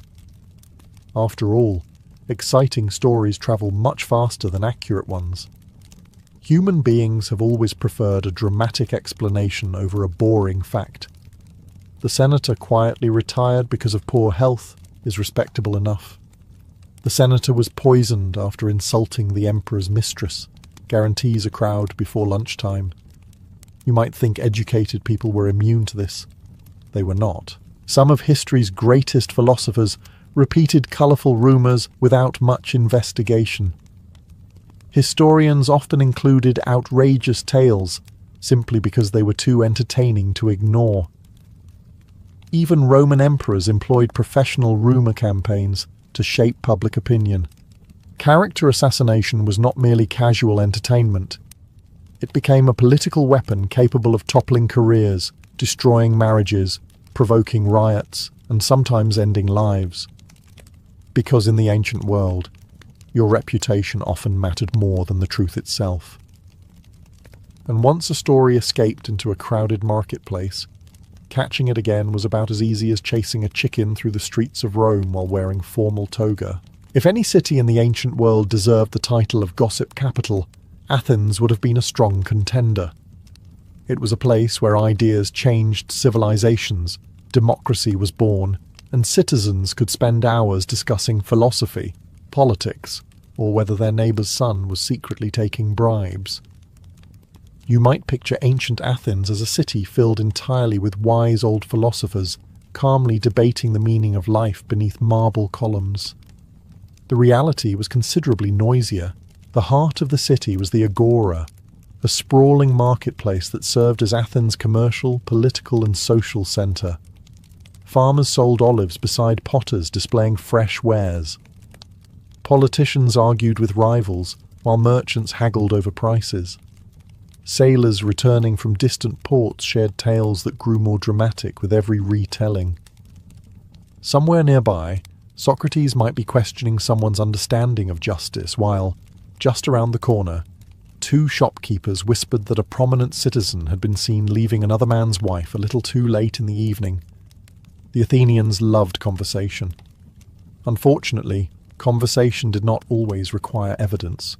Their democracy encouraged ordinary citizens to discuss public affairs, which meant politicians lived under constant public scrutiny.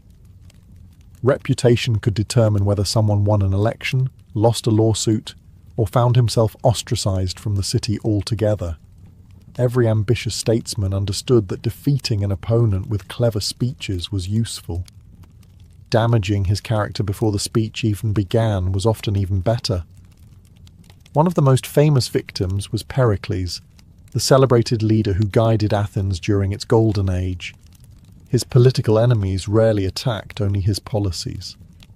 Instead, they spread stories about his private life, mocked his appearance, and targeted his companion Aspasia, portraying her as a dangerous foreign influence, manipulating Athenian politics from behind closed doors. Whether these accusations held any truth mattered less than the fact that people repeated them. Comic playwrights eagerly joined the spectacle. Public theatre became an acceptable place to ridicule famous citizens before thousands of spectators. Politicians, generals, philosophers, and wealthy families all found themselves transformed into punchlines.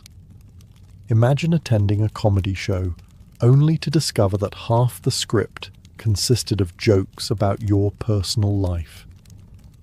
Ancient Athenians called that entertainment.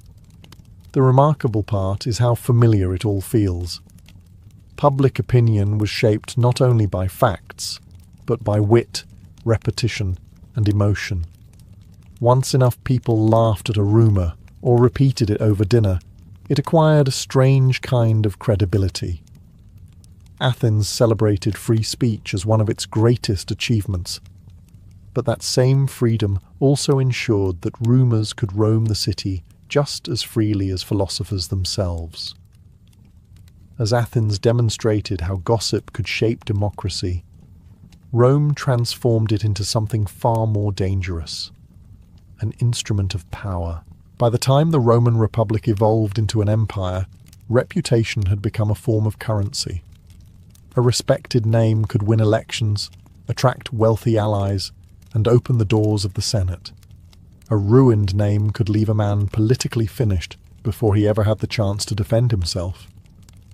You didn't always need to eliminate your enemies. Sometimes you simply had to make everyone stop trusting them. Rome offered countless places for rumours to flourish. The forum overflowed with lawyers arguing cases, merchants selling imported luxuries, veterans swapping war stories, and politicians giving speeches. Public baths served as enormous social clubs where men of every class relaxed for hours. Barbershops buzzed with conversation, taverns echoed with exaggerated tales, and servants carried snippets of overheard conversations from one wealthy household to another. Information travelled with astonishing speed. A senator might leave a private dinner believing his secrets were safe, only to discover the following morning that half the city seemed remarkably well informed. Political campaigns were especially vicious. Candidates rarely limited themselves to promoting their own achievements. Instead, they quietly encouraged stories, questioning an opponent's courage, honesty, family, or morals. Anonymous poems mocking public figures appeared overnight on walls. Satirical verses circulated through the streets. Nobody signed their name, but everyone knew exactly who was being targeted. The Romans even had a word for damaging someone's reputation through public insult and slander: fama. Originally, it simply meant report, or reputation, but it could just as easily describe the invisible force carrying whispers across the city. The poet Virgil imagined Fama as a terrifying winged creature covered in countless eyes, ears, and mouths. By day she watched everything. By night she flew through the darkness, spreading truth and lies with equal enthusiasm. It was one of history's most accurate metaphors for gossip. Roman historians understood this perfectly. Tacitus frequently noted that rumours surrounded emperors, generals, and noble families.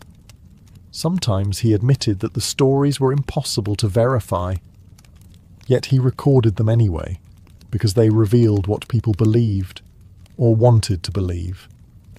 That distinction mattered enormously. A false accusation repeated often enough could influence court decisions, military appointments, or even succession to the throne. Once public opinion shifted, facts struggled to catch up. The Romans built magnificent roads that connected an empire stretching across 3 continents. Along those same roads travelled soldiers, merchants, officials, and travellers carrying another valuable cargo. Not grain, not gold.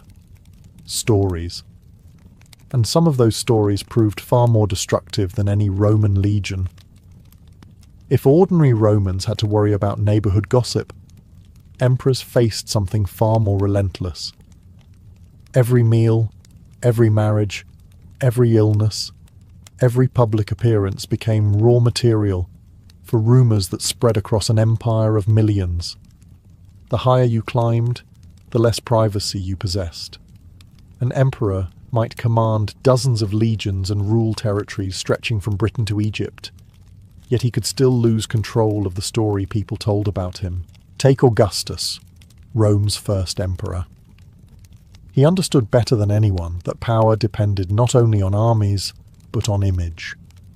After decades of bloody civil war, he carefully presented himself as a modest servant of the Republic rather than an absolute monarch. Coins displayed his face, poets praised his virtues, public monuments celebrated peace under his leadership. It was, in many ways, history's first great public relations campaign. His enemies responded with rumours. Some whispered that Augustus had manipulated his way to power through secret murders. Others claimed he quietly eliminated rivals while pretending to restore traditional Roman values. Whether true or exaggerated, these stories refused to disappear. Every successful ruler attracted suspicion almost as naturally as admiration. Things became even more dramatic under later emperors. Consider Tiberius. During the final years of his reign, he withdrew from Rome to the island of Capri. His absence created a vacuum, and rumours rushed in to fill it. Soon lurid tales spread describing extravagant feasts, bizarre cruelty, and shocking private behaviour. The historian Suetonius eagerly recorded many of these stories decades later. But here is the problem. How many actually happened? Modern historians remain deeply divided. Some accounts may contain kernels of truth. Others were likely invented by political enemies or embellished by writers who understood that scandal sells. After all, the emperor quietly spent the afternoon reviewing tax records, rarely survives the centuries. The emperor hosted an outrageous secret banquet overlooking the sea, tends to receive considerably more attention. Then came Nero, perhaps the greatest victim and beneficiary of Roman rumour. After the Great Fire of Rome in 64, whispers spread that Nero himself had ordered the city burned to make room for a magnificent new palace. Others claimed he stood watching the flames while performing songs about the fall of Troy. There is little reliable evidence that either story happened. Yet 2,000 years later, countless people still picture Nero calmly playing music as Rome burned around him. That is the extraordinary power of gossip. A rumour repeated often enough does more than damage a reputation. Sometimes it replaces reality altogether. And once history begins repeating the story, separating fact from fiction becomes one of the hardest tasks any historian can face. Most rumours disappear within days. Ancient rumours had a remarkable habit of surviving for centuries. The reason was surprisingly simple. In a world without recordings, photographs or interviews, later generations depended almost entirely on whatever earlier writers chose to preserve. If those writers disliked someone, their opinion often became history itself. You can almost imagine the scene. A historian sits at his desk decades after an emperor has died. Witnesses are gone. Official documents have vanished. All that remains are old stories, political speeches, private letters, and rumours repeated so often they have started sounding like facts. What should he believe? Sometimes the answer was, why not write down all of it? One of the greatest examples is Suetonius, whose collection The 12 Caesars remains one of our richest sources for the early Roman emperors. His biographies are endlessly entertaining. They are filled with outrageous anecdotes, embarrassing scandals, strange habits, and colourful gossip. You learn which emperor supposedly enjoyed lavish feasts, who feared thunderstorms, who insulted senators, and who allegedly behaved in ways that would have fueled an entire year's worth of modern tabloids. The problem is that Suetonius rarely tells us how much of it he actually verified. He often introduces a story with phrases like, "it is said," or "many believed." Those few words should make every historian pause. Tacitus, another brilliant Roman historian, was generally more cautious, yet even he occasionally recorded rumours because they revealed public opinion. He understood that whether a story was true or false, people acted on what they believed. A false accusation could spark a rebellion just as easily as a genuine crime. In other words, rumours had historical consequences, even when they were completely invented. Character assassination became especially easy after someone died. A deceased emperor could no longer deny the accusations. A disgraced politician could no longer defend his reputation. Victorious rulers often encouraged writers to portray defeated rivals as monsters, fools, or tyrants. Every new dynasty had an incentive to make the previous one look terrible. After all, replacing a villain always makes your own rise appear far more heroic. As a result, some historical figures remain trapped inside stories written by their enemies. Modern historians spend countless hours comparing texts, archaeological evidence, coins, inscriptions, and official records, trying to separate exaggeration from reality. Sometimes they succeed, sometimes they don't. Because once gossip enters the historical record, it becomes astonishingly difficult to remove. Long after the whispers have faded from the streets, they continue echoing through books, classrooms, documentaries, and conversations, reminding us that history does not simply preserve the past. It also preserves humanity's favourite stories, whether they happened or not. If there was one rule that remained remarkably consistent across the ancient world, it was this: powerful women attracted extraordinary rumours. The more influence a woman appeared to possess, the more outrageous the stories became. Sometimes the accusations had a grain of truth. More often they revealed far more about the fears of the storytellers than about the women themselves. Take Cleopatra, perhaps the most famous victim of character assassination in all of history. Ask someone today how she gained power, and you'll often hear the same answer: beauty and seduction.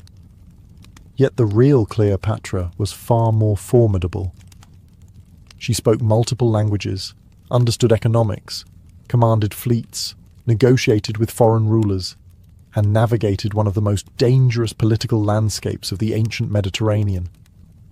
She inherited a kingdom surrounded by Rome's expanding influence and managed to preserve Egypt's independence for nearly 2 decades. That alone should have made her famous. Instead, many Roman writers preferred another story: After Octavian defeated Mark Antony and Cleopatra, he faced a political challenge. Rome had just endured another brutal civil war. He needed Romans to believe they had not fought fellow citizens, but had instead defeated a dangerous foreign queen who had bewitched one of their greatest generals. It was brilliant propaganda. Suddenly, Cleopatra became the exotic temptress from the East. She was portrayed as manipulative, extravagant, immoral, and almost magically capable of controlling powerful Roman men. Antony, according to this version, had not made poor political decisions of his own. He had simply fallen under her spell.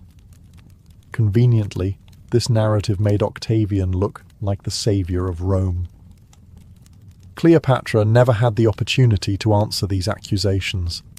The Roman version largely survived because Rome won. She was hardly alone.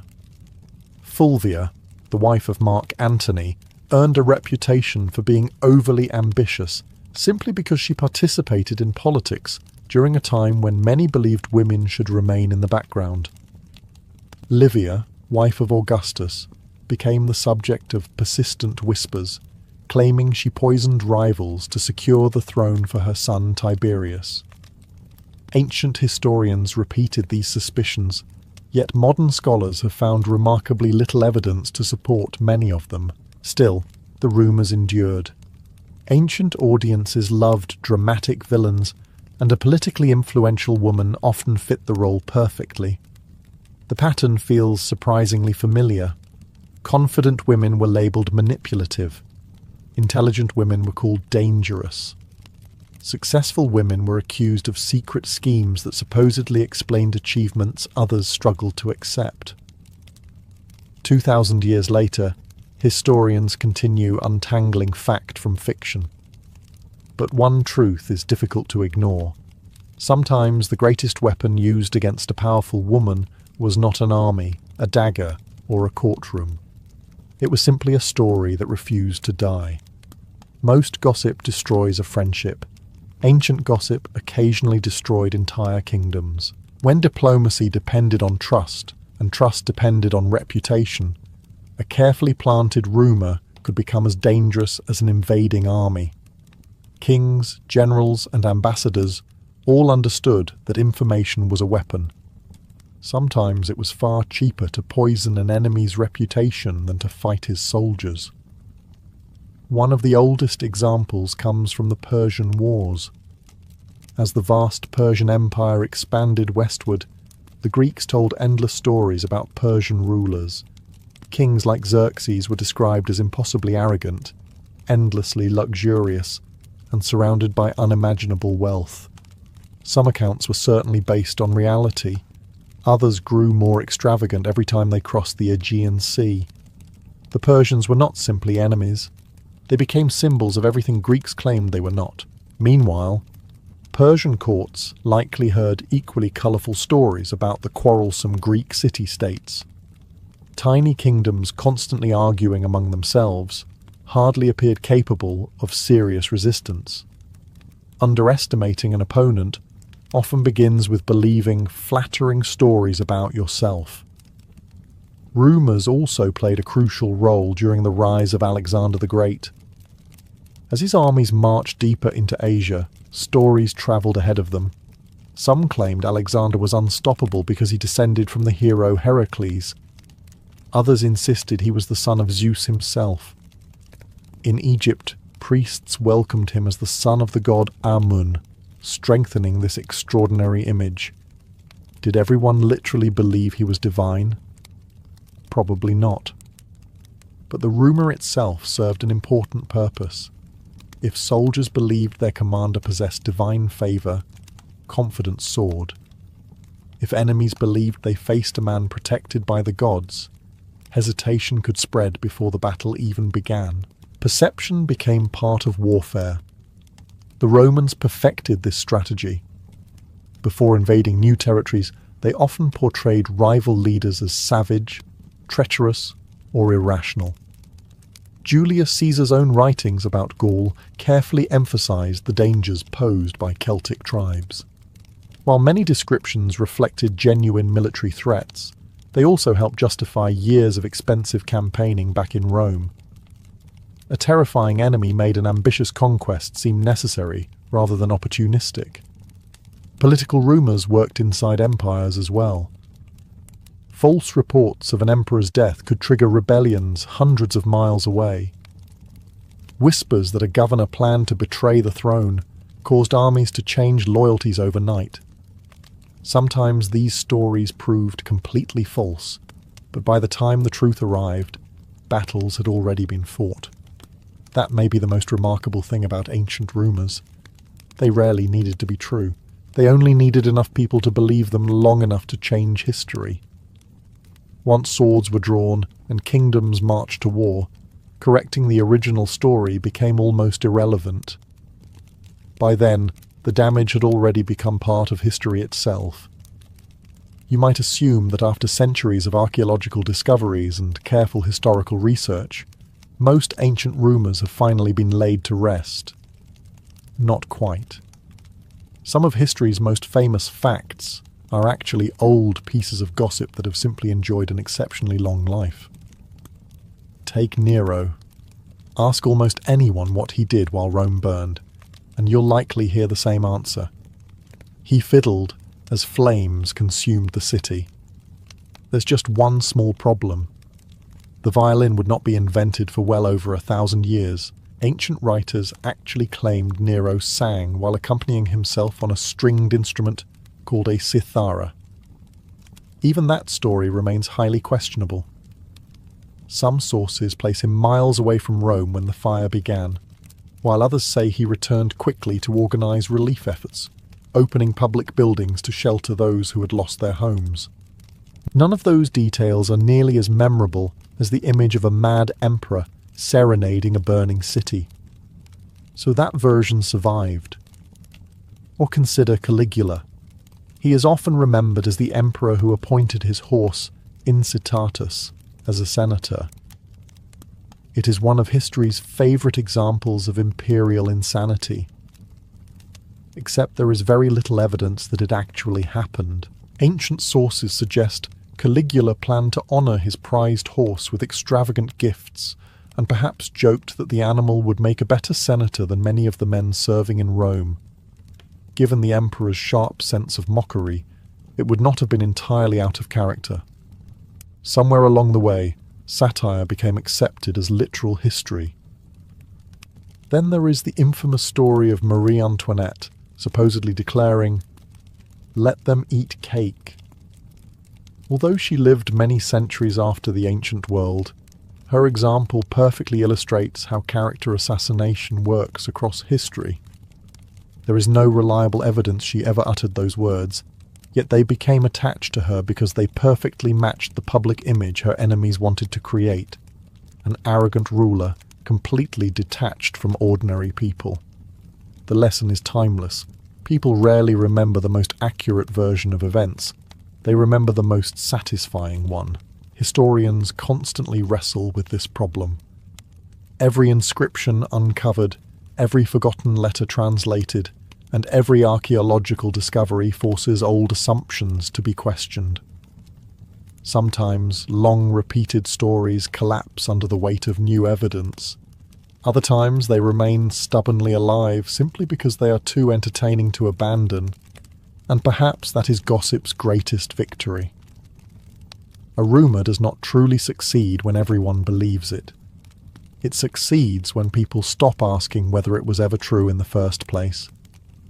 Even after 2,000 years, some of the ancient world's most successful character assassinations continue shaping how we remember the people who can no longer defend themselves.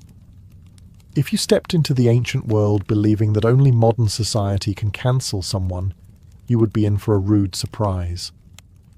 Ancient civilizations had their own methods of erasing reputations. They simply lacked hashtags. When a person's public image became damaged beyond repair, the consequences could be devastating. A politician might lose an election before casting a single speech. A merchant could see customers quietly disappear. A general might never receive another command. Friends became cautious. Allies vanished. Even relatives sometimes kept their distance, unwilling to be associated with someone whose name had become toxic. In Rome, one of the harshest punishments was something called damnatio memoriae, the condemnation of memory. Although the term itself was coined by modern historians, the practice was very real. If the Senate declared a ruler or public figure an enemy of the state after death, statues could be smashed. Names were chiseled off monuments, portraits were destroyed, coins bearing their likeness were melted down or withdrawn from circulation. Modern life often gets blamed for inventing stress. Deadlines, traffic, bills, endless notifications. The neighbour who decides that 6 a.m. is the perfect time to begin drilling into concrete. It is tempting to imagine that ancient people lived simpler lives, free from the anxieties that fill our own days. They did not. Stress is far older than civilization itself. Imagine waking up as a farmer in ancient Egypt. The Nile's flood determines whether your family will eat well next year or struggle through months of hunger. Too little water brings famine. Too much destroys your fields. You have almost no control over either. Now picture yourself as a merchant in Athens. Your cargo ship has disappeared somewhere in the Aegean Sea. Pirates may have attacked it. A storm may have sunk it. Weeks pass with no news, and every passing day threatens financial ruin. Or perhaps you are a Roman soldier stationed hundreds of miles from home. You have no idea when you will see your family again. Every patrol beyond the frontier carries the possibility that you simply won't return. Stress was everywhere. Parents worried about sick children. Craftsmen feared losing customers. Politicians dreaded public humiliation. Kings wondered whether trusted advisors were secretly plotting against them.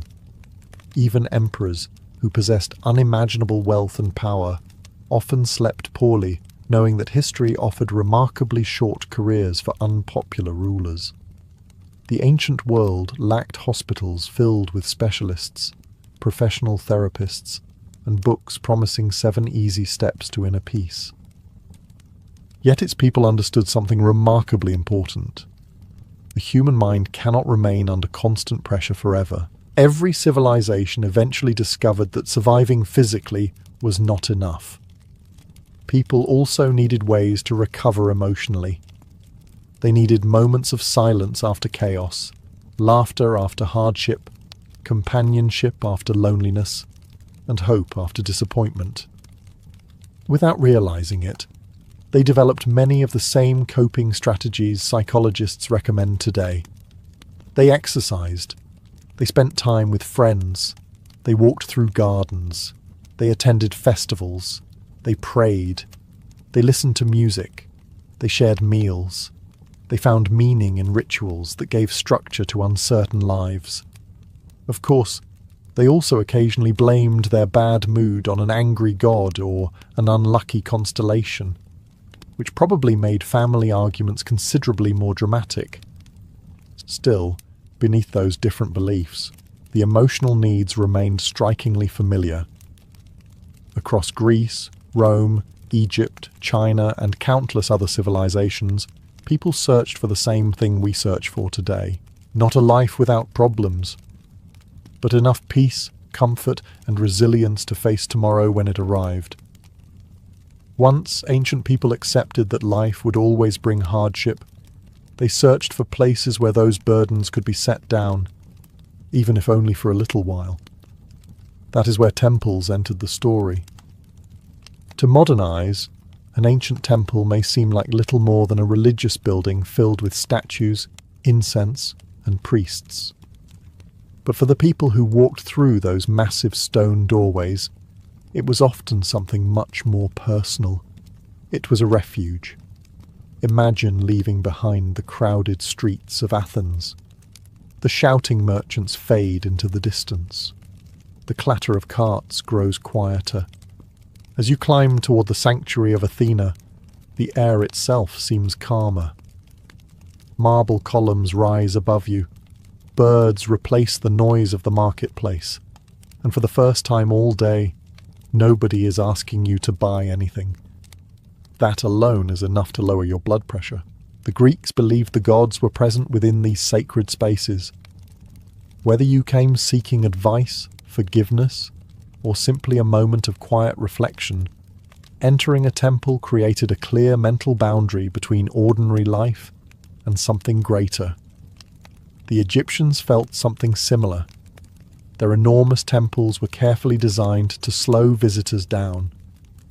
Long processional avenues, towering gateways, dimly lit halls, and the scent of burning incense guided people away from everyday concerns. The deeper you walked into the temple, the more the outside world seemed to disappear. Modern architects might call this environmental psychology.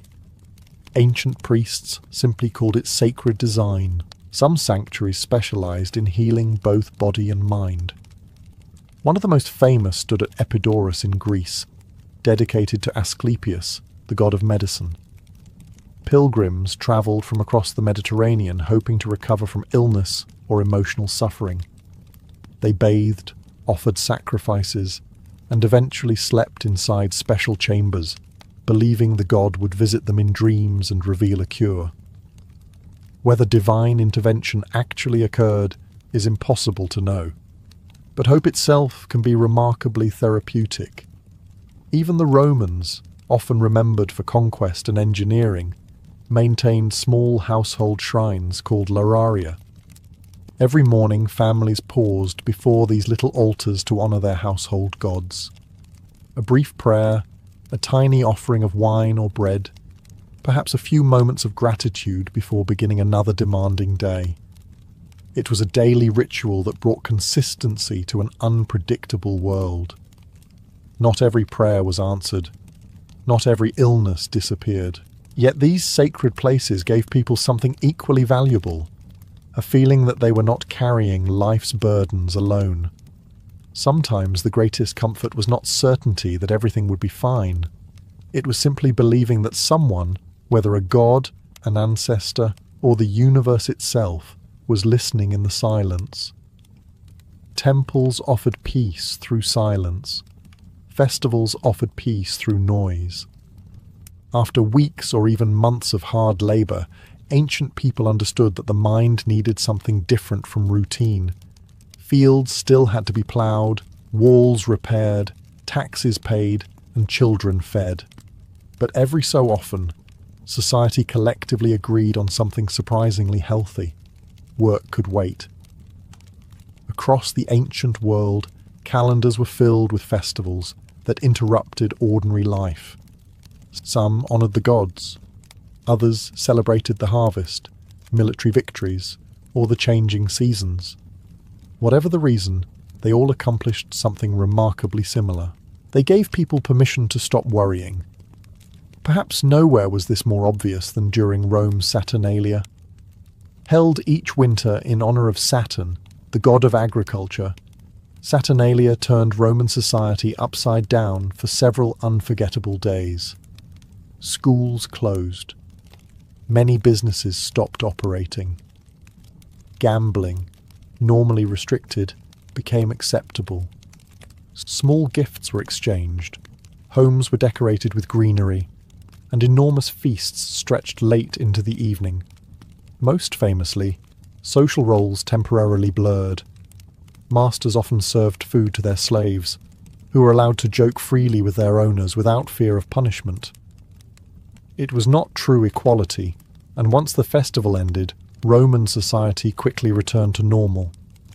But for a brief moment, laughter replaced hierarchy. Even the strictest Roman might spend the day wearing a colourful cap instead of his usual serious expression.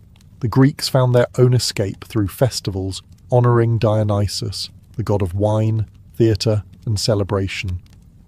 Thousands gathered to watch dramatic tragedies and outrageous comedies performed in enormous open-air theatres. They laughed together, cried together, and watched stories of heroes overcoming impossible hardships. Aristotle would later argue that tragedy produced catharsis. an emotional cleansing that allowed audiences to release fear and sorrow. In other words, ancient Greeks were discovering the therapeutic value of a really good performance.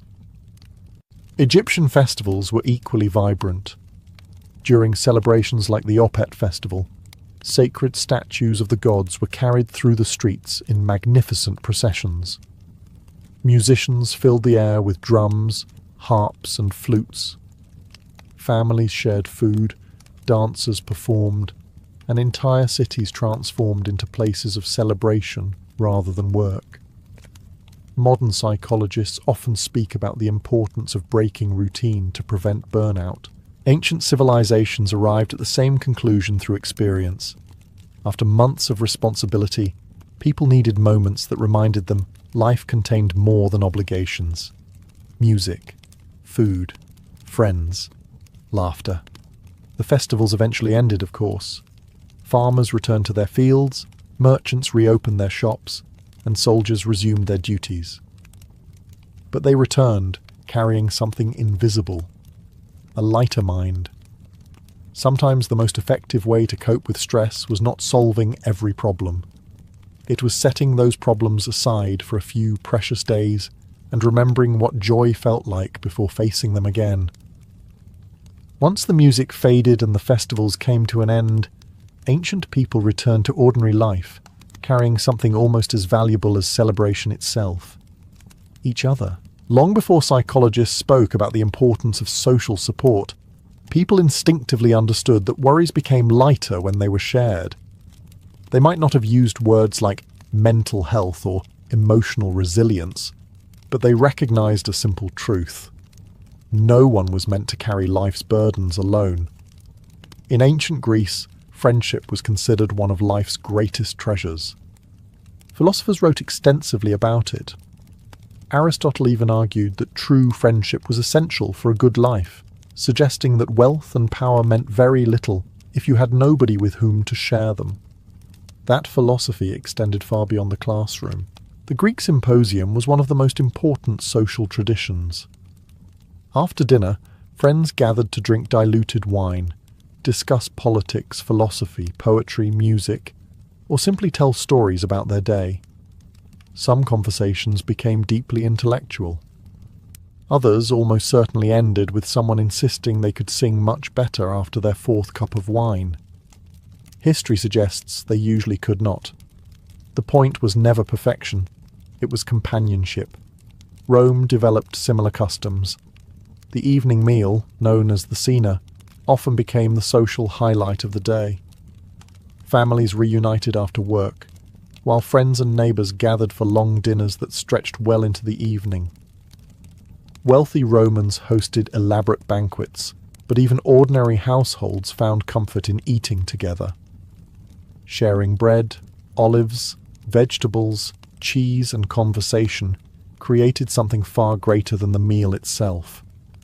It created belonging. In smaller villages across Europe, the Middle East, and North Africa, life naturally encouraged daily interaction. Neighbours met while collecting water, grinding grain, tending animals, or working nearby fields. News spread quickly, but so did support. If someone fell ill or suffered a poor harvest, relatives and neighbours often stepped in to help. Community acted as a safety net long before governments attempted the same. Stories also became medicine. Around evening fires, grandparents passed down legends of heroes who endured impossible hardships, clever tricksters who escaped disaster, and ordinary people who found hope after tragedy. Listening to these tales reminded audiences that suffering was temporary, courage was possible, and others had survived difficult times before them. Modern therapists sometimes encourage people to talk through their problems. Ancient people often achieved something remarkably similar without realizing it: a shared meal, a trusted friend, a quiet conversation beneath the stars. None of these erased life's hardships, but they made those hardships feel less lonely. Sometimes the greatest comfort was not receiving perfect advice. It was simply hearing another voice say, Sit down. Eat with us. Tomorrow will be easier if we face it together. Good friends could lift your spirits. But sometimes, the ancient world believed, the best remedy was simply to get your body moving. Thousands of years before scientists discovered how exercise releases chemicals that improve mood, ancient civilizations had already noticed something surprisingly obvious. People who stayed active often handled life's difficulties better than those who remained idle. To the Greeks, physical fitness was about far more than preparing for war. Exercise was considered essential for a balanced life. Throughout Greece, cities built gymnasiums where citizens trained, wrestled, ran, threw javelins, and practiced discus. These were not merely sports facilities. They were social centres, schools, and places where philosophy often mixed with physical activity. A young man might spend the morning practicing wrestling before listening to a lecture on ethics or mathematics. The Greeks believed the body and mind developed together. A healthy body supported clear thinking. A disciplined routine strengthened character. Even philosophers appreciated a good walk. Aristotle famously taught while strolling with his students through shaded pathways, giving rise to the peripatetic school, whose members literally learned while walking. Conversation seemed to flow more naturally when the feet were moving as well. Modern research would probably approve.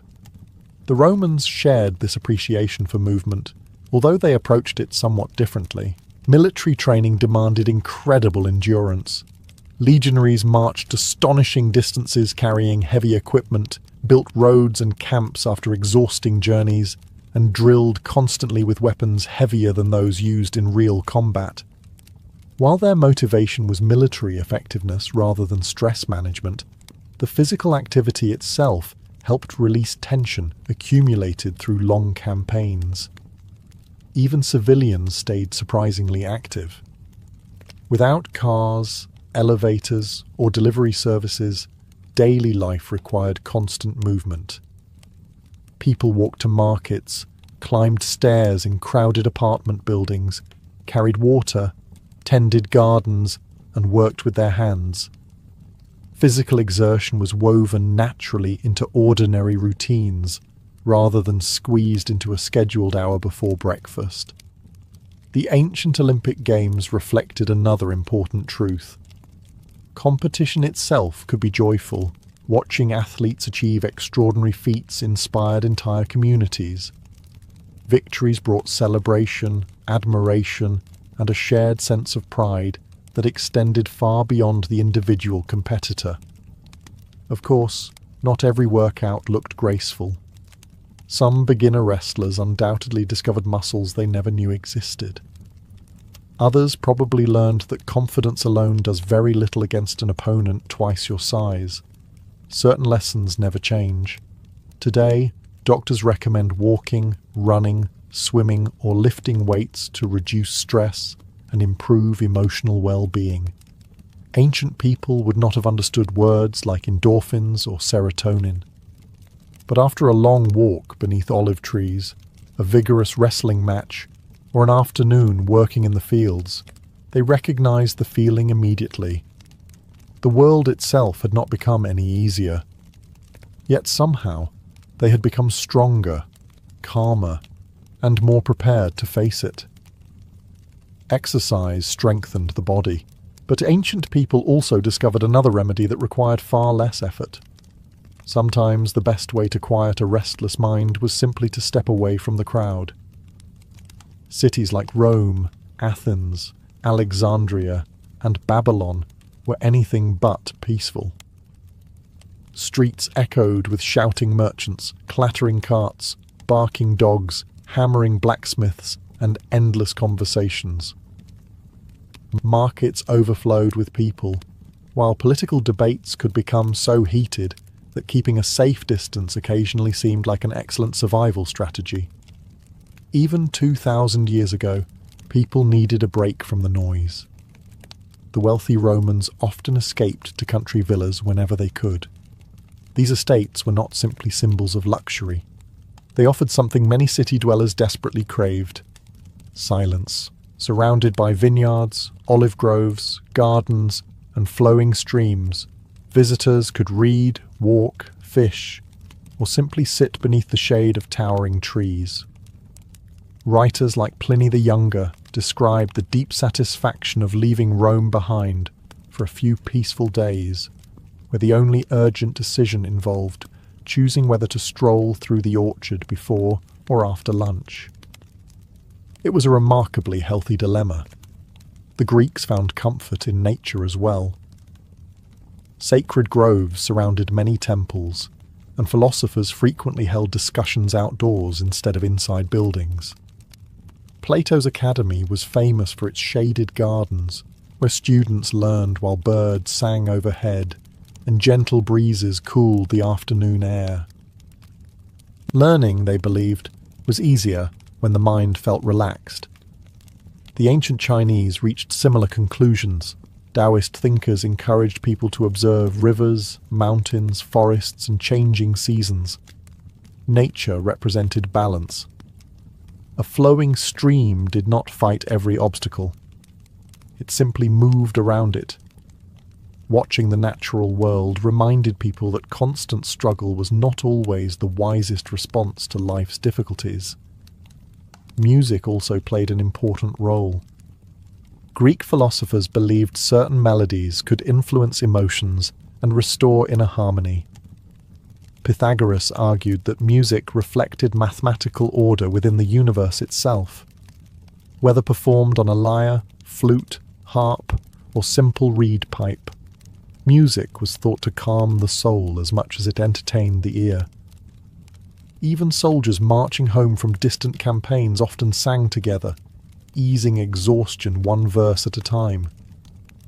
Today, many people take walks in parks, listen to calming playlists, or spend weekends hiking through forests to escape daily pressures. Ancient people would have recognized the impulse immediately. They may not have spoken about reducing cortisol levels or practicing mindfulness. Instead, they simply understood that the mind, much like the body, occasionally needed fresh air, beautiful sounds, and moments when absolutely nothing important was expected of it. Sometimes, healing began with something as simple as sitting beneath a tree and allowing the world to slow down for a little while. Nature offered an escape from stress. Eventually, though, everyone had to return home. That was when another ancient coping strategy quietly took over: routine. Life in the ancient world was unpredictable. Crops failed, diseases appeared without warning, armies marched across borders, ships vanished at sea. One bad harvest could undo years of hard work. Against so much uncertainty, people found comfort in the few things they could control: how they began the day, how they ended it. The small rituals repeated over and over until they became anchors in an otherwise uncertain world. For many Romans, the morning started at the household shrine. Nearly every family, rich or poor, honoured the Lares and Penates, the guardian spirits believed to protect the home. A small offering of wine, a piece of bread, or a brief prayer took only moments, but it marked the transition from sleep to work. Before facing clients, business deals, or political arguments, families paused together in a familiar routine that had been repeated by generations before them. It created stability. The Greeks had similar habits. Many households lit lamps at sunset, offered thanks to Hestia, goddess of the hearth, and gathered around the evening fire before bed. The glowing hearth represented warmth, safety, and family. No matter what chaos unfolded beyond the front door, the fire reminded everyone that home remained a place of protection. Even bedtime itself followed surprisingly regular patterns. Without electric lighting, most people naturally aligned their schedules with the sun. They rose shortly after dawn, and often went to bed not long after darkness settled. During the hottest months, especially around the Mediterranean, many also rested during the afternoon. when the blazing sun made heavy work exhausting. The body recovered because it was allowed to.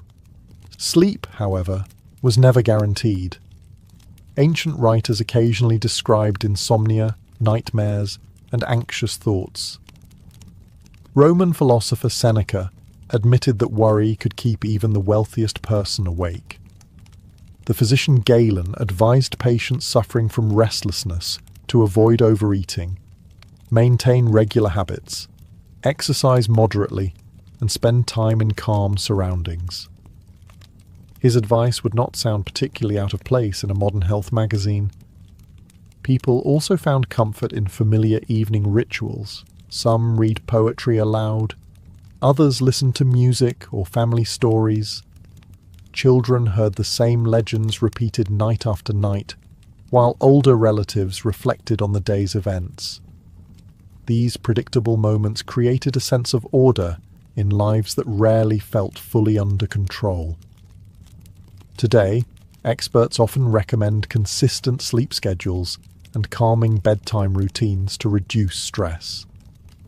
Ancient people arrived at the same conclusion through experience. They could not control tomorrow's harvest, the weather, or the decisions of kings, but they could light the evening lamp, gather around the fire, say a familiar prayer, and go to bed believing that, whatever tomorrow brought, they would meet it one day at a time.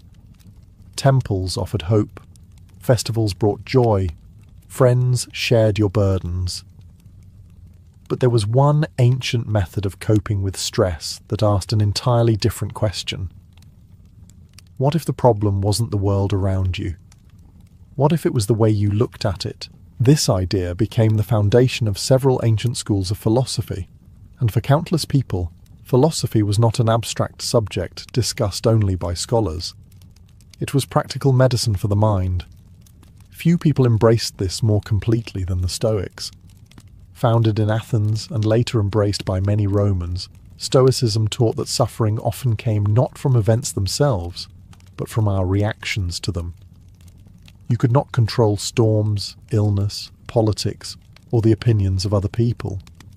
Spending your energy trying to control the uncontrollable only created more anxiety. Instead, focus on what belongs to you, your choices, your actions, your character. Everything else must be accepted with calm determination. The Roman Emperor Marcus Aurelius practiced this every day. Despite ruling an empire constantly threatened by wars, disease, and political conspiracies, he filled his private journal with reminders to remain patient, humble, and rational. He wrote these thoughts for himself, not for publication. Reading them today almost feels like looking into someone's private therapy notebook. Another Stoic philosopher, Epictetus, had once been born into slavery. Despite enormous hardships, he repeatedly taught that freedom began inside the mind. Someone might imprison your body, but they could never truly imprison your judgment unless you surrendered it willingly. That was an extraordinary idea. Not everyone agreed with the Stoics.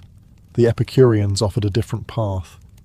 Contrary to popular myth, they did not encourage endless luxury or wild parties. Epicurus argued that lasting happiness came from simple pleasures: good friends, modest meals, meaningful conversations, and freedom from unnecessary fear. Wealth and fame often produced more anxiety than satisfaction. Sometimes enough really was enough. Even Socrates contributed to this ancient search for inner peace. By constantly questioning assumptions, he encouraged people to examine their worries instead of blindly obeying them. Fear often became smaller once it was carefully investigated. It is remarkable how familiar these ideas sound. Modern psychology teaches people to separate what they can control from what they cannot. Therapists encourage challenging irrational thoughts. Mindfulness emphasizes observing emotions without letting them completely take over. The vocabulary has changed. The wisdom has not. Ancient philosophers never promised a life without hardship. They promised something far more realistic: a mind trained well enough to remain steady when hardship inevitably arrived. And perhaps that is why their words continue comforting readers more than 2,000 years after they were first written. By now, one thing has become impossible to ignore. The ancient world never discovered a miracle cure for stress. Instead, it discovered something far more realistic. To be a Roman citizen was one of the greatest honors in the ancient world. Kings sought it. Generals rewarded it. Entire cities celebrated when they finally received it. Across the vast Roman Empire, millions of people dreamed of hearing the words, Civis Romanus Sum, I am a Roman citizen. Those 4 words could protect you from certain punishments, grant legal rights unavailable to others, and instantly raise your social standing wherever Roman law prevailed. Citizenship opened doors that remained firmly closed to slaves, foreigners, and many provincial subjects. It sounded like winning the ancient world's most exclusive membership. But like many prestigious memberships, it came with a rather demanding list of conditions. Being a Roman citizen was not simply about enjoying privileges. It was about carrying expectations every single day. Imagine waking up in Rome as an ordinary citizen. Before breakfast, your responsibilities have already begun. You must protect your family's reputation, earn an honest living, obey Roman law, participate in civic life when required, maintain relationships with patrons and clients, and ensure your children grow into respectable members of society. If your family owns property, there are financial obligations to meet.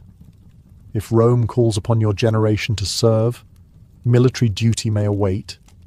If you seek public office, every decision will be judged by neighbours, rivals, and voters who rarely miss an opportunity to criticise. And if you bring shame upon your household, you are not the only one who suffers. Your parents feel it. Your children inherit it. Even your ancestors, whose names have been honoured for generations, seem to lose a little of their dignity. The Romans believed citizenship carried moral responsibilities as much as legal ones. A good citizen was expected to place the needs of the Republic, or later the Empire, ahead of personal comfort. Courage, discipline, loyalty, honesty and respect for family were not simply admired qualities. They were considered essential duties. Of course, living up to those ideals proved rather more difficult than reciting them. Roman streets were filled with ambitious politicians chasing power, merchants chasing wealth, soldiers chasing glory, and ordinary citizens simply trying to avoid bankruptcy before the next tax collector appeared. Human nature, it turns out, has always been wonderfully complicated. The Romans proudly claimed that citizenship distinguished them from the rest of the world. In many ways, it did. But behind the legal protections and public prestige stood something far less glamorous. A lifetime spent balancing rights with responsibilities, personal ambition with public duty, and individual happiness with the constant pressure of living up to the name of Rome itself.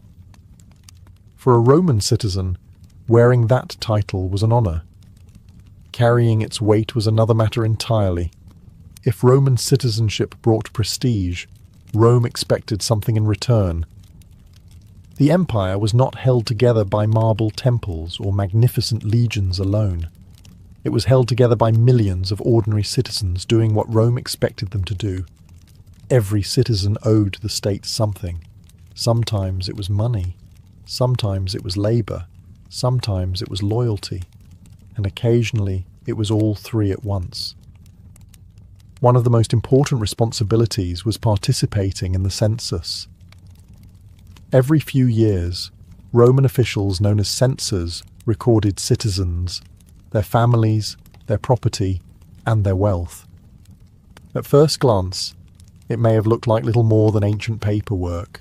In reality, it determined much of your life, your social class, your political influence, your military obligations, even the amount you contributed to the state.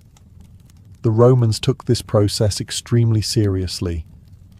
Lying about your wealth or attempting to avoid registration could bring severe penalties.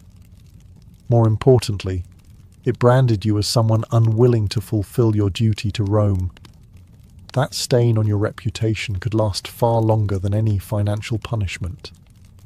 Contrary to popular belief, not every Roman citizen paid the same taxes throughout Roman history. During much of the Republic, citizens living in Italy paid relatively little direct taxation after Rome's overseas conquests filled the treasury with tribute from conquered provinces. Provincial populations often carried the heavier tax burden. But that did not mean Roman citizens escaped financial responsibilities.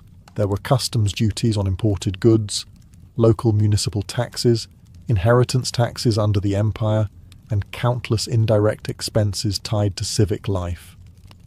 Wealthy citizens were often expected to sponsor public games, repair buildings, finance religious festivals, or contribute to community projects. Refusing was legal in some cases. Doing so enthusiastically damaged your standing far more effectively than any official fine. The richer you became, the more society expected from you. Public generosity became a form of unwritten taxation. If your hometown needed a new fountain, wealthy citizens often paid for it. If an amphitheatre required repairs, influential families stepped forward. If games were organised, someone had to finance the entertainment. These acts earned admiration, political influence, and lasting prestige. They also emptied plenty of purses. For ordinary citizens, daily obligations never seemed to end. Markets had rules to follow, contracts had to be honoured, military equipment might need maintaining.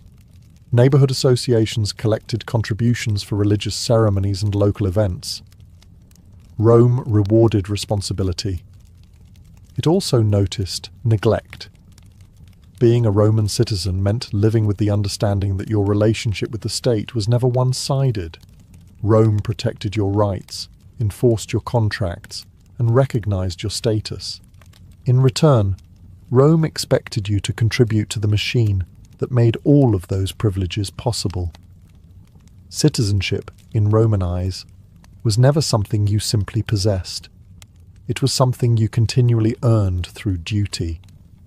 Paying taxes was one obligation. Being asked to fight for Rome was another entirely. For much of Roman history, citizenship and military service went hand in hand. If the Republic needed soldiers, eligible citizens were expected to answer the call. There was no convenient way to pretend you had suddenly become unavailable. "Sorry, I already have plans this weekend," was unlikely to impress a Roman consul preparing for war. Rome believed that the rights of citizenship had to be defended by the citizens themselves. In the early Republic, military service was not a profession. It was a duty. Farmers left their fields, craftsmen closed their workshops, and merchants put aside their business to join the army. Campaigns often began in the spring and ended before winter, allowing soldiers to return home in time for the harvest. At least, that was the plan. Wars have a remarkable habit of ignoring schedules. As Rome expanded across Italy and then the Mediterranean, campaigns grew longer. A war against Carthage or a rebellion in Spain could last for years. Every additional season spent away from home meant neglected farms, struggling businesses, and anxious families wondering whether their husbands, fathers, or sons would ever return. Victory brought glory, but glory did not weed the fields. Nor did it repair a leaking roof or help raise young children. Military service demanded enormous personal sacrifice long before a soldier ever reached the battlefield. The equipment itself often represented a significant investment. In the Republic, many citizens were expected to provide their own armor and weapons according to their wealth. Those with greater means served as heavily armed infantry, while poorer citizens fought with lighter equipment or supported the army in other ways. Even before the first sword was drawn, serving Rome could be expensive. Then came the reforms of Gaius Marius in the late 2nd century before Christ. The army gradually became professional. The state supplied equipment, and soldiers served for long periods, often around 16 to 20 years, and eventually even longer under the empire. Military service became a career rather than a temporary civic obligation. That solved some problems. It created others. A young man might spend decades stationed in distant provinces like Britain, Syria, or the Rhine frontier. He would miss weddings, funerals, births, and countless ordinary moments that quietly shape a family. Letters travelled slowly, if they arrived at all. Every knock at the door could bring welcome news or devastating loss. Yet, despite the hardship, countless Roman citizens served willingly, because they believed that protecting Rome meant protecting their own homes. The empire's borders were not simply lines on a map. They were the distant walls defending every family, every farm, and every citizen who slept peacefully because someone else stood watch through the night. Serving Rome demanded courage, but surviving the battlefield was only half the challenge.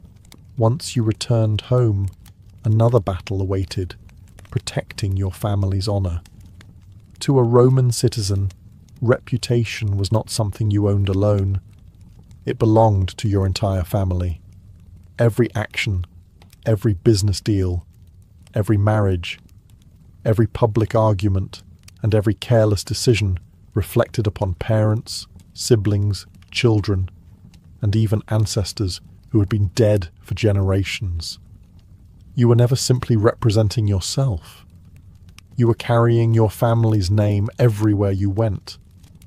The Romans had several words for this idea. Dignitas referred to the respect and personal prestige someone earned through honourable conduct and public achievement. Existimatio described a person's standing in society, the way others judged their character and trustworthiness.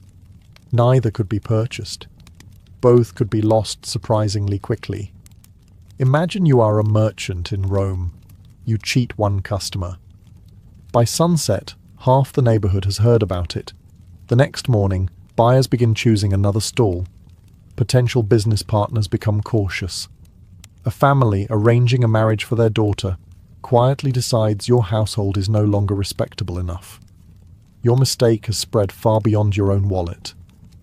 The Romans never underestimated the speed of gossip. Public opinion mattered enormously because so much of Roman life depended on trust. Contracts were often sealed with witnesses rather than endless paperwork. Loans relied upon confidence. Political careers depended on reputation. Military promotions rewarded proven character as much as bravery. If people stopped believing your word, rebuilding that confidence could take years. For aristocratic families, the pressure became even greater. Noble households proudly displayed wax masks of distinguished ancestors inside their homes. During funeral processions, actors even wore these masks to remind spectators of the family's glorious history. Imagine walking past portraits of ancestors who had served as consuls, victorious generals, or celebrated statesmen every single day. That creates rather high expectations. Failure did not feel private. It felt like disappointing centuries of family history. Marriage carried similar pressure. Choosing a spouse was rarely viewed as a purely romantic decision. Families considered wealth, political alliances, reputation, and social standing. A careless marriage could damage relationships carefully built over generations. Love certainly existed, but practical considerations usually received an invitation to the wedding as well. Even children learned these lessons early. Roman parents constantly reminded their sons and daughters that their behaviour reflected upon the entire household. Good manners, discipline, honesty, and self-control were not simply personal virtues. They protected the family's good name. Because once honour was damaged, recovering it proved far more difficult than earning money or rebuilding a house. In Rome, fortunes could disappear and be made again. Political careers could recover. Even cities destroyed by war could be rebuilt. But a tarnished reputation often proved to be the hardest thing of all to restore. Protecting your family's honor was difficult enough. The problem was that Rome never allowed you to stop competing. From the moment you entered adult life, you were measured against everyone around you. Your neighbors noticed how successful your business became. Your relatives compared your career to that of your cousins. Your patrons judged your loyalty. Your clients judged your generosity. Even complete strangers felt perfectly entitled to have an opinion about how well you were living your life. In Rome, success was rarely private. Neither was failure. Ambition sat at the very heart of Roman culture. The Republic, and later the Empire, rewarded citizens who distinguished themselves through military victories, political service, business success, or public generosity. Every achievement increased your standing. Every setback risked becoming tomorrow's conversation at the baths. For wealthy Romans, the competition was relentless. Young aristocrats dreamed of climbing the cursus honorum, the traditional ladder of public office. They hoped to become quaestors, praetors, and perhaps, if fortune smiled upon them, consuls. But these positions were fiercely contested. Winning required money, influential friends, persuasive speeches, and years of careful networking. Losing happened in front of everyone. Imagine spending years building your reputation, financing public games, greeting voters every morning, and delivering speeches throughout the forum, only to watch another candidate receive the victory. There was no quiet acceptance speech. There was simply the long walk home while the city already discussed why you had failed. For ordinary citizens, life offered different contests. Merchants competed for customers, lawyers competed for clients, craftsmen competed for contracts. Every marketplace became a silent battlefield where reputation determined who prospered and who struggled. The pressure to appear successful could become overwhelming. Roman writers frequently warned against excessive luxury and endless displays of wealth. Yet society also admired visible success. A fine house, elegant clothing, educated children, and well-hosted dinners all announced that you were thriving. Keeping up appearances became a responsibility in itself. It is hardly surprising that some citizens borrowed money they could barely repay simply to maintain their social standing. Appearances mattered, perhaps more than they should have. Even philosophers noticed the problem. Seneca repeatedly warned that many Romans exhausted themselves chasing public approval instead of genuine happiness. He observed that people often feared criticism more than poverty itself, allowing the opinions of strangers to control their peace of mind. His words remain surprisingly modern. Because while Rome lacked newspapers, television, or social media, it possessed something just as powerful: an audience. And every Roman citizen lived much of their life on that stage, hoping for applause, fearing embarrassment, and quietly wondering whether everyone else had somehow become more successful than they had. Competing with your fellow citizens was exhausting. The trouble was, you could rarely escape their attention. Rome was not a place where you could quietly disappear for a few days and hope nobody noticed. Whether you lived in a bustling city or a smaller provincial town, someone was almost always watching. Your neighbors, your clients, your patrons, your rivals, sometimes even complete strangers who simply enjoyed minding other people's business. Privacy, at least as we understand it today, barely existed. Take a walk through the streets of Rome. Apartment buildings called insulae rose several stories high, with families living practically on top of one another. Thin walls allowed arguments, celebrations, crying babies, barking dogs, and occasionally questionable singing to travel with remarkable ease between apartments. If you sneezed particularly enthusiastically, there was a fair chance someone 2 floors away would wish you good health. The streets themselves offered little relief. Markets overflowed with merchants shouting prices. The forum buzzed with lawyers, politicians, and spectators. Temples attracted worshippers throughout the day.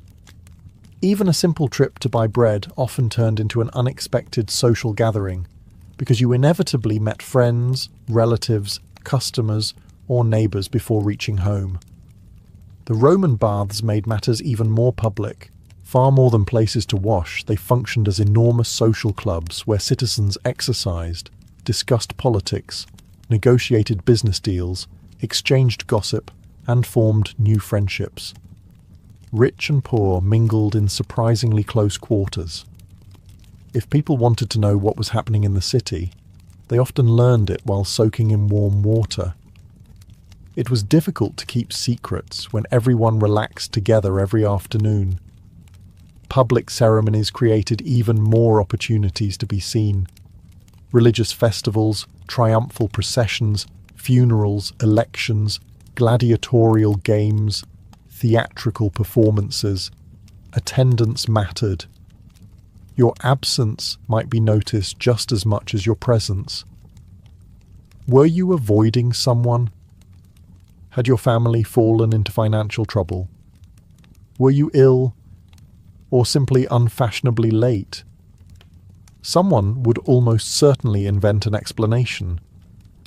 The Romans even had a saying that reputation travelled faster than truth. They understood that once gossip escaped into the streets, calling it back was almost impossible. This constant visibility encouraged good behaviour in many cases. People honoured contracts because others were watching. Parents disciplined children because the neighbourhood noticed. Merchants maintained fair dealing because customers remembered. But living under permanent observation also carried a cost. Every mistake became public. Every embarrassment found an audience. Every awkward moment risked becoming tomorrow's entertainment. For a Roman citizen, the hardest judge was not always the law. Sometimes it was simply the crowd, quietly watching, forming opinions, and remembering far more than you wished they would. Living under the watchful eyes of Roman society was exhausting, but the greatest pressure often waited behind your own front door. Because being a Roman citizen did not simply mean taking care of yourself. It meant carrying the future of your entire family. In Roman society, the family was the foundation of everything. Before there was loyalty to a political party or even to the emperor, there was loyalty to the household. Every generation was expected to leave the family stronger than they had found it. That was easier said than done. At the centre of the Roman home stood the paterfamilias, the male head of the household. His authority was immense. He managed family finances, arranged marriages, oversaw property, directed religious rituals within the home, and made decisions that affected everyone living under his roof. It was an extraordinary amount of responsibility. A wise father could guide several generations toward prosperity. A foolish one could ruin decades of hard work with a handful of poor decisions. Every Roman parent worried about their children. Would their sons become honourable citizens? Would they earn respect instead of disgrace? Would their daughters marry into good families?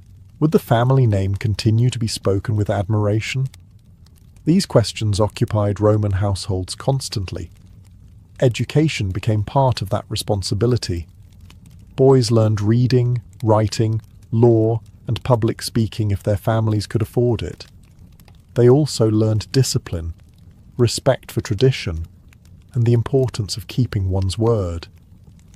Fathers often reminded their sons that they were not merely preparing for a career. They were preparing to represent generations of ancestors. Daughters carried enormous expectations as well. They were expected to manage households efficiently, raise children, maintain family relationships, and contribute to the honor of both the family they were born into and the one they married. Marriage was rarely viewed as the end of responsibility. It simply transferred much of it elsewhere. Financial pressure never disappeared either. A poor harvest, a failed business venture, or an unexpected illness could threaten an entire household. There were elderly parents to support, young children to feed, slaves or workers to supervise if the family owned them, and property that required constant maintenance. Someone always depended on you. Roman writers frequently praised the citizen who sacrificed personal comfort for the good of his family, buying fewer luxuries to educate a son, working longer hours to provide a better dowry for a daughter, putting aside personal ambition to care for aging parents. These acts rarely earned triumphal processions through the forum, yet they formed the quiet backbone of Roman society. Perhaps that was the heaviest burden of Roman citizenship. No matter how tired, discouraged, or overwhelmed you felt, someone at home was relying on your strength, and tomorrow morning you were expected to rise and carry that responsibility all over again. By this point, Roman citizenship may sound less like a privilege and more like a full-time occupation. You paid your dues. You protected your family's honor. You competed with your neighbors. You lived beneath constant public scrutiny. You accepted responsibilities that often mattered more than your own comfort. So why did people still desperately want to become Roman citizens? Because despite all its pressures, Roman citizenship offered something almost priceless: security. In a world where kingdoms rose and fell with alarming regularity, Roman law provided stability that much of the ancient world could only envy. A Roman citizen possessed legal protections that non-citizens often lacked. If accused of a crime, a citizen had the right to a formal trial rather than immediate punishment. Under many circumstances, citizens could appeal serious legal decisions to higher authorities. Certain brutal penalties commonly inflicted upon slaves or foreigners, such as crucifixion, were generally forbidden for Roman citizens. Those rights could mean the difference between life and death. Merchants appreciated citizenship for another reason. The Roman Empire stretched from Britain to Syria, from the Rhine to North Africa. Roads, ports, laws, and a common currency allowed citizens to travel and conduct business across enormous distances with remarkable confidence. A trader from southern Italy could negotiate contracts in Gaul or Asia Minor, knowing that Roman law recognized his status. Opportunities expanded alongside the empire itself. Citizenship also opened political doors. Even if only a small minority ever reached high office, every Roman citizen theoretically belonged to the political community. Voting assemblies, public debates, military honors, and civic ceremonies reinforced the idea that citizens were partners in the Roman state, not merely subjects living beneath it. That sense of belonging mattered deeply. Perhaps nothing demonstrates this better than the reaction of those who finally received citizenship. In the year 212 after Christ, Emperor Caracalla issued the Constitutio Antoniniana, extending Roman citizenship to nearly every free inhabitant of the empire. Historians still debate his motives. Raising tax revenue was almost certainly one of them, but the decree reflected how valuable citizenship had become. People did not celebrate because life suddenly became easier. Taxes still existed. Responsibilities remained. The pressure did not disappear. Instead, millions gained something they had long desired: official membership in the most powerful political community of its age. That is perhaps the greatest paradox of Roman citizenship. The heavier its responsibilities became, the more valuable the title seemed. Because the Romans believed an honor earned through duty carried far greater meaning than one handed out freely. To them, citizenship was never simply a collection of legal rights. It was an identity,